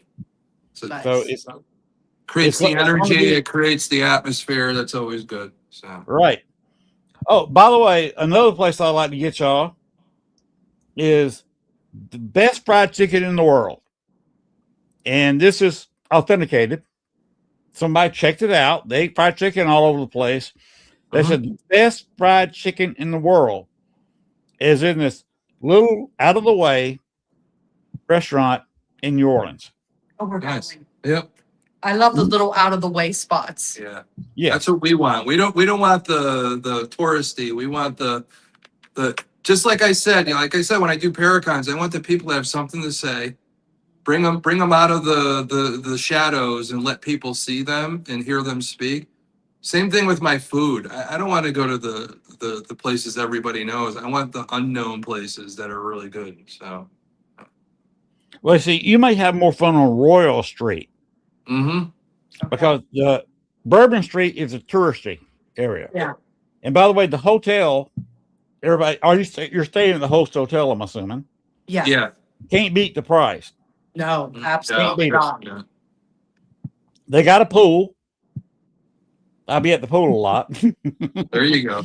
But it's at the corner of Canal and Bourbon. You're Nice. right there. Nice. Perfect. Yeah, that would be good because well, we got to get a lot of good coffee because if we're hanging out with Zaffis and all that, you have to feed him coffee every like 5 minutes. Make sure his coffee stays filled. So Yes. John drinks coffee from when he gets up until before he goes to sleep. So got to make sure we have his coffee for him. So we'll be I good. think they've got some good coffee in the restaurant there. Good. I know they serve breakfast. They're in the hotel. And I think there's a Starbucks down the street. Yeah. Yeah. So yeah. Well, as long as we're never ending coffee, I think we're going to be good. There's also a very good ice cream shop right down the street. Oh Okay, yeah, that'd be so- okay. okay. Ice cream. That's all I needed to say. That's So, it. yeah. So on that kind of week, oh, by the way, this is Gwen made this Nice. Nice. using AI. And that's why all I did was copy it as a photo, took it to a local t-shirt person, and they did this. Yeah, Put it on a shirt for us. that's awesome. Nice. Yeah, that's awesome. Nice. So to us, I it's, gotta, you know, I gotta get get down there, the bud. avocado shirts. so we're both looking forward to it. Gail had never been in New Orleans until we Really? moved down here to Arkansas, Yeah. and the house wasn't ready, and we were staying in a hotel. So I said, "There's got to be a place where we can stay at a hotel and be useful." Yeah. So I started looking, and I said, "Why not New Orleans? 6 hours away." Yeah. So I found a place we could stay that was a tad cheaper than what we were staying in. So she fell in love with the city. And speaking of Gail, She's showing us Patient the patient one. wife. Love it. I give you a lot of credit, Gail. I give you a lot of Yeah. credit putting up with that guy. Somebody's got it. Yeah. this fall we will be married 25 years. Wow. Good. Congratulations. That's a good number of years right there. Yes, and we got married November 10th, 2 months almost to the day of 9/11, after 9/11. Wow. Yep. Her maid of honor had to fly in from California, and my best man had to fly in from Texas. And this was in Chicago. Yeah. Yeah. That was back when you were up. Yeah, I remember because you had a lot of that history from Chicago we've talked about Mhm. before. Yeah. Yeah, I did all kinds of paranormal stuff up in Chicago. Bought the car from the mob. Yeah. After the FBI got through, and there was only 3 mobs left in business. And one of them had a great big cover all in the building, Yeah. used car lot, where they sold higher-end cars. And that's who we bought our Magnum from. Yeah. Well, I'm excited we're going to be able to see you, Len, and all that. And I love talking to you, and we're gonna be I we're love gonna be talking getting to up you. early. Yeah, And, it hitting was the an road. honor for me It's an to have honor. y'all on the show. Yeah, Thank I you. appreciate you for letting us give us your platform, and hopefully, your viewers had fun listening to our crazy stories. Well, And yeah, if I built the stage, it's no better than the people who are on there and stating their stories, what they're all about, and that's what I built the stage for. perfect. We appreciate We you for that. appreciate it very much so. We Looking thank forward to seeing you, my brother. We're gonna Yeah. see you very soon. And I'm going to love every minute of being with y'all. So Yeah. I really All appreciate right. y'all. Thanks, Len. Thank you, Thank dear. you very Good much. night. Have a good night, honey. Bye, everybody. Good night. Okay, that's going to be the end of our show tonight. Do I have anybody next week? Yes, I do. I can't have. I have no light. Gina Lynette will be on next week. She is an author, and she will also be at the New Orleans Paraconn. Good night, Greg. Yeah, take care of yourself, Greg. We'll talk to you tomorrow night. We'll see about. I have nothing going on tomorrow night. I've got a meeting with the mayor of Star City tomorrow. He's a lawyer. It's a lawyer business. I'm not going to jail. No, it's about personal matters. But I'm going to have a sit down with Star City mayor in the morning. So tomorrow, I'm going to be kind of taking it easy. Tomorrow night, yeah, I'll see you then. I'll probably be working on my deck a little bit before it gets really hot. Tomorrow before that, but I can always take a shower real quick and be ready to go. Gwen, I appreciate you doing all the work. I could not do this show without you. Oh, you're so sweet. You are one of the Mining Gale's favorite people on the planet. Oh, thank you. Now, I do have to say, because certain times I go and do, like tonight, I did a podcast to promote one of the Paracons that I'm going to in Alabama. So I appreciate Sean Ellis. He's always my right-hand man, let's say. He'll back me up. So awesome. And I know he's not watching. He's probably asleep, but he always helps me out when he can. So I got a big thanks out to him. Always. But I get to see you guys very soon, and I'm excited. It's going to be fun. It's going to be fun. We're even buying those little fans that you clip on. They're about this, well, that's still bad arm, this big, and they clip on. So it puts, it'll blow my hair out. But it's going to be Did you hot. see the back of Gail's shirt? I did. I was laughing. I said, ha ha. So you and I are going to be on Greg's show tomorrow night at 9 Central. So we'll get to see each other then too. And you guys, whoever's watching or goes back and watch, whatever, Lynn and I will both be at the New Orleans Paraconn, as well as, oh my goodness, Tom and Stacia, Lee Triana, Matt, her husband, who you don't get to see enough on here yet, Blaine Rohan, Lord of Mercy, Patty Negri, John Zaffis, Bill Slevin. I can't remember all the locals, but all the local people down there that I honestly have not. Voodoo Authentica. Yes, Voodoo Authentica. Father Sebastian. You'll get to see Chris and Jennifer. And just, you know what? Go look at the poster, because my memory is not that good. Or run this show back a little bit. There you go. We ran the video that showed all the guests. You can run it back in slow-mo if you want. I have a poster of it. I'm gonna do that while we're getting out of here. But hold on, I got it. Doggone it. There's one. There it is. And there's another one, which is kind of loud and out there, but that's about one of the investigations. But you guys, if you're not coming to New Orleans, well, all I can say is, why are you not coming to New Orleans? They still have packages. Go buy them. Come join us. We're gonna have fun. There are still a few rooms available. Yep. So Lynn's gonna buy me a purple drink. It's an incredible deal on the hotel. It is. Incredible rate. Yep. Now, talking about the purple drink. You heard the latest announcement. No, I New haven't. You know, Orleans, the New Orleans Ghostbusters are going to be doing a charitable event at the blacksmith shop, John Lafitte's blacksmith shop, okay. which is the creator and the patent holder of the purple drink. Oh, cool. Well, funny enough, the show that I was on tonight, the Alabama Ghostbusters, it was a group that is associated. They have a big association that's nationwide. I forget what it's called, the Green Stream or something like that. Don't mark my word. That might not be right, but they're associated with them.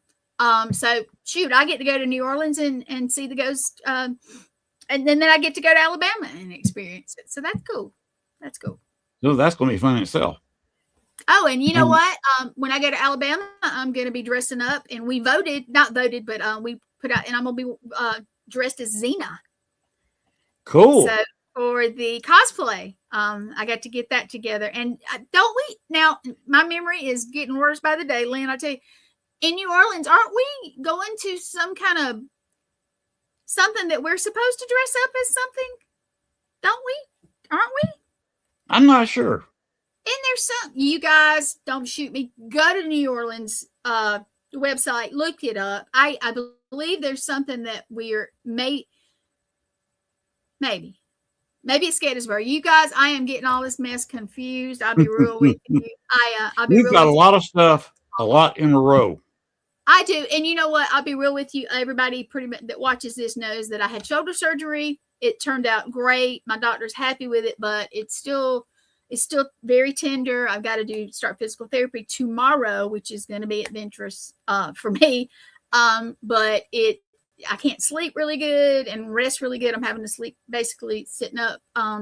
So right now, I'm not 100% yet, and I'm getting there. And it's going to be better. By next month, hopefully it'll be better.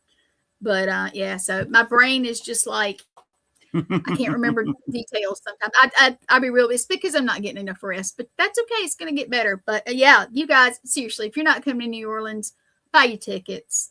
Mm-hmm. Or if you absolutely can't come to New Orleans, Len's going to be live. I'm going to be live. Lee's going to be live. The network's going to be live a lot. Okay. So during the Paraconn, right outside the main room, I will be doing Echo Vox sessions live. If you ever want to see how to use that device and what results I can get in that hotel. Oh, not just the hotel, but think about the people, right, that you're walking by talking to. I mean, they're walking by talking to you. Think about what that's going to bring. Just my spirit guides. I mean, just yours, just everybody. I mean, it's going to be very interesting, guys. So seriously, while we're down there, we're going to be going live a lot. It's not just going to be us two. It'll be we'll bring other people. We're going to have, of course, Chris and Jennifer and whoever is at the Paraconn that wants to pop on for a couple minutes and like be interviewed or just chit chat. Or it's going to be a great time, guys. So if you can't come, tune in. If you can come on, because the hotel, I don't have a picture of the hotel, but it's huge. It's absolutely huge.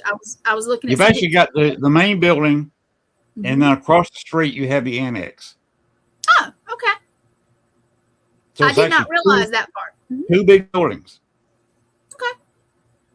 I didn't really. Now and because I do not know exactly the like room or whatever rooms that we're going to be in for the vendors and the guests and stuff like that. Is that going to be like in the main? Is that the main part? Or I think it's a little bit of both. Okay. Have you seen the rooms, the interior rooms? Incredibly beautiful. Yeah, they are. They really are. You know what it reminds me of? And I don't know the name of it, but it's a building in LA that was probably honestly built about the same time. It reminds me of this place, and it's iconic, and I can't remember the name of it. But you guys go look on the website and look the hotel up too, or whatever. And I've looked at the rooms for the, just to see how the insides were, and they're gorgeous. It looks roomy. It looks like you're not crammed up in something like some of the hotels are. And it's going to be a great event, guys. Seriously, if you can't make it, I'm sorry. If you can, come on.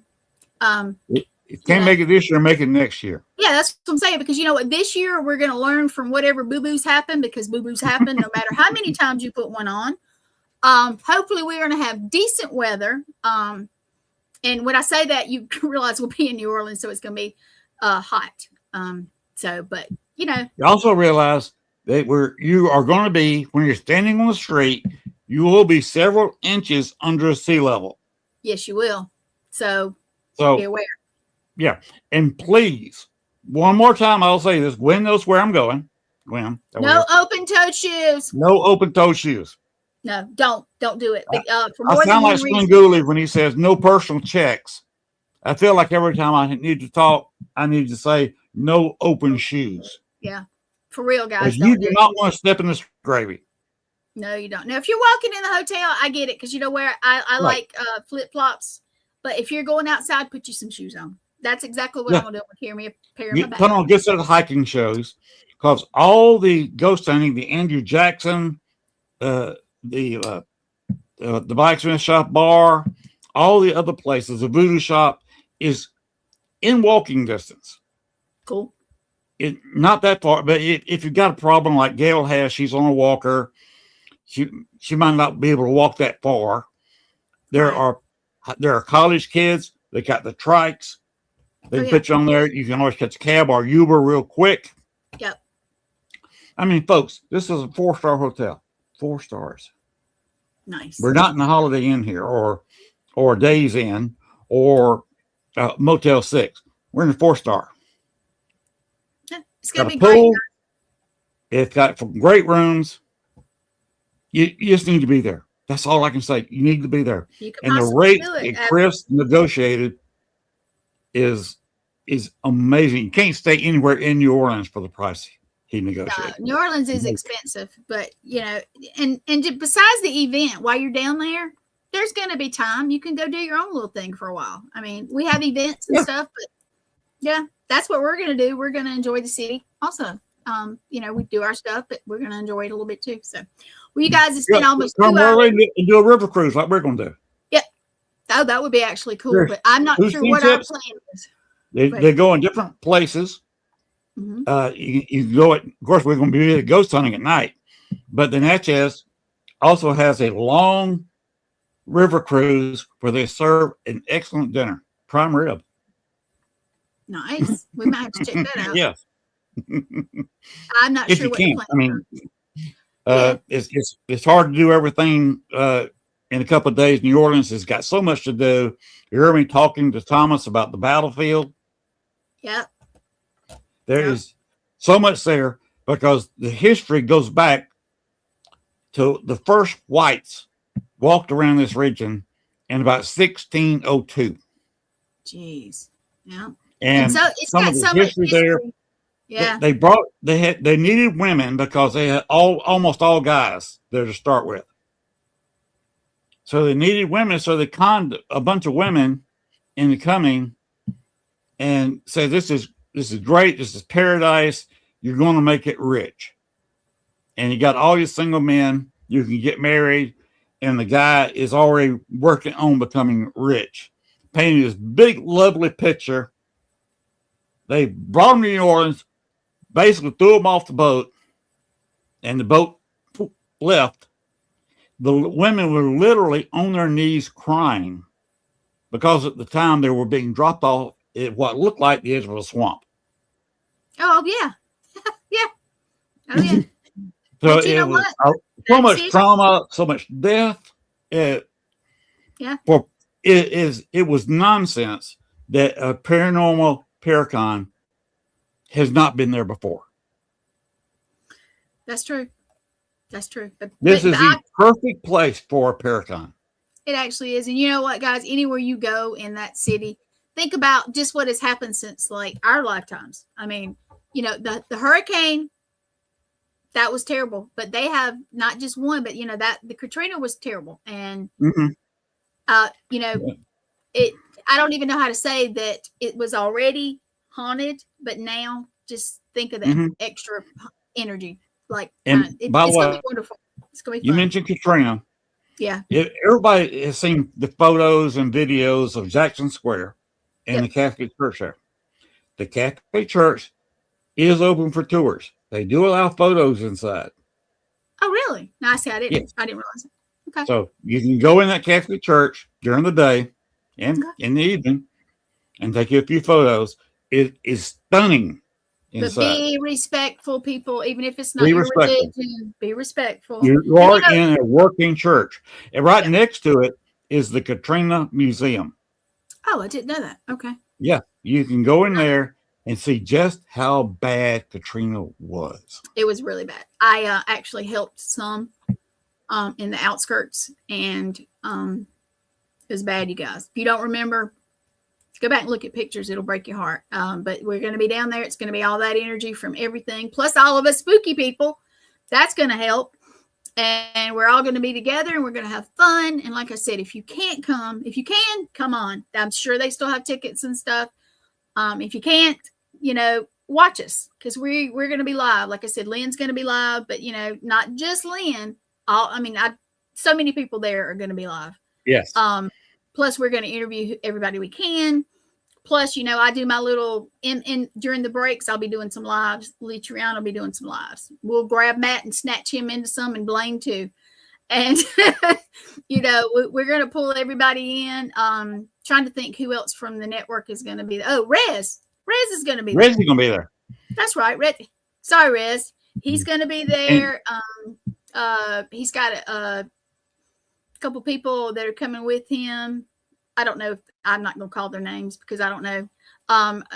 We got some friends from a paranormal group in Illinois that's coming. Spire Paranormal. They're pretty cool. I think they may have been on this show before. I can't remember. We do so many shows and stuff, but so they're coming down too. I wish Greg Koss could come. I think he would be absolutely cool to be around. Yeah. I got to see him in Wisconsin, but I don't think he's going to be able to do that. It's a big drive. But we got people coming from all over. You're driving the width of the nation. Yeah. Well, Wisconsin's about as high as you can go up north. In New Orleans, the only place you can go further south is South Texas, down to Brownsville or Miami. Well, you remember last year I went on my paranormal walkabout, and I went from Wisconsin to South Carolina and back. And it took 3.5 months for us to camp and investigate and stay at these places, and that was a big trip. But New Orleans is even a little further, and we were actually going to go there last year, and we got kind of detoured. But yeah, you guys, we got some folks from the network coming, so we're definitely represented. We got Tom. Tom's from the network too. I don't know why I didn't think about that, but we got folks coming. There's people coming from all over. If you're into like vampire type, or they call themselves night kind, Father Sebastian's going to be there, and I know some of his I don't want to say followers, but some of the folks in his groups and stuff. I'm sure some will be down there, and that's very interesting to me. So I'd love to just hear about that, because it's not what everybody thinks. It's not like pop culture. It's not. It's different, and it's interesting to me. So I'll be looking forward to that. You got Ron Iacovetti and Lourdes Gonzalez. Love them. They are two of the sweetest people. And his equipment, no, that's not right words. His, what does he call it? But anyway, the thing he does with his programs and that kind of stuff is amazing. I got to spend, like almost a week with them last year at the Worldgate experiment. It's amazing. If you've never experienced it. I'm talking to him now. He sent me a heart today, so I'm looking forward to talking about when they can appear. Well, just tell me on the network. Yeah, tell me on the network. If he agrees in July on Thursday, we will have him on the show and talking about what he uses to investigate. And by the way, talking about investigations, there are ghost hunts available. You want to see Lexiana do her thing in a haunted location? John Zappis will be there. Yeah, let's see. Let me pull that back up. Yeah, you guys, seriously, if you're New Orleans, and it's not going to do it's not. Yep, there's one of them. Is that the Voodoo House? The Voodoo House. Yeah, I do not have my glasses on, Lynn, but I know they have several other investigations. Go look on their website, because I can't quote everything. They got so much going on. We're going to have the opening ceremony. I hope they'll be okay with us airing that. We're going to be respectful. So if they say no, then that's okay. But we're going to ask respectfully to make sure it's good with not just Chris and those, but the people that are actually doing it. Cause some things are, how it is. So we're going to try to broadcast that if they'll let us. Hopefully we can go live at some of the investigations. I know we can't the whole time. But hopefully we get to go live a lot at the different things. And I know we will be seeing everybody, and we'll take you around the, I want to call it the floor, but I'm not sure how they're set up. So it may be more than one room. The hotel, we'll definitely have to show you some of the rooms, stuff like that. But, I've got other stuff going on too, but this is it's a big deal for us because it had never been done before. And, Chris and Jennifer and so many people are putting so much effort into it. It's going to be great. I don't know where you're going to be Monday afternoon, but Monday afternoon, what I want to do is before Gail and I get into our hotel room, get the bags all put out and all our stuff. Oh, yeah. Hanging our underwear from the ceiling and whatever. I want to show the room. Yeah, I want to do the same to mine. Because every room's they're not like every hotel carbon copy.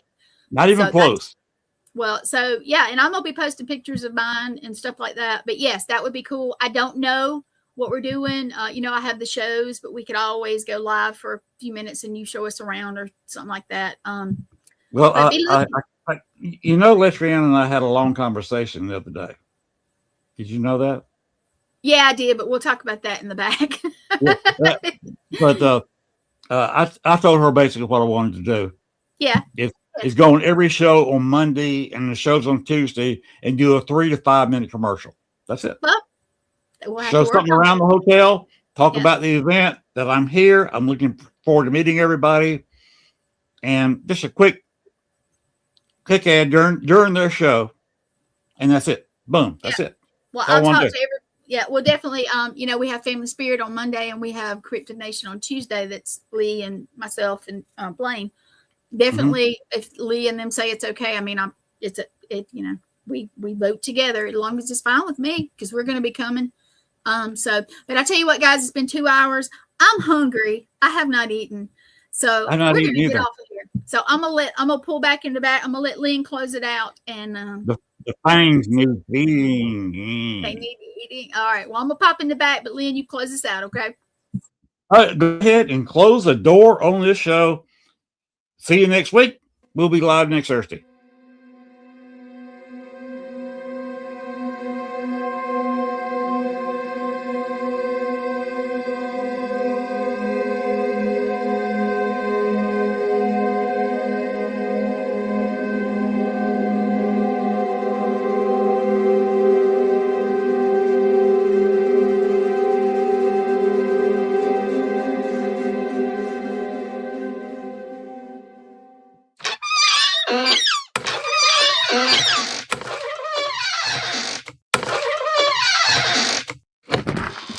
Good night, everybody.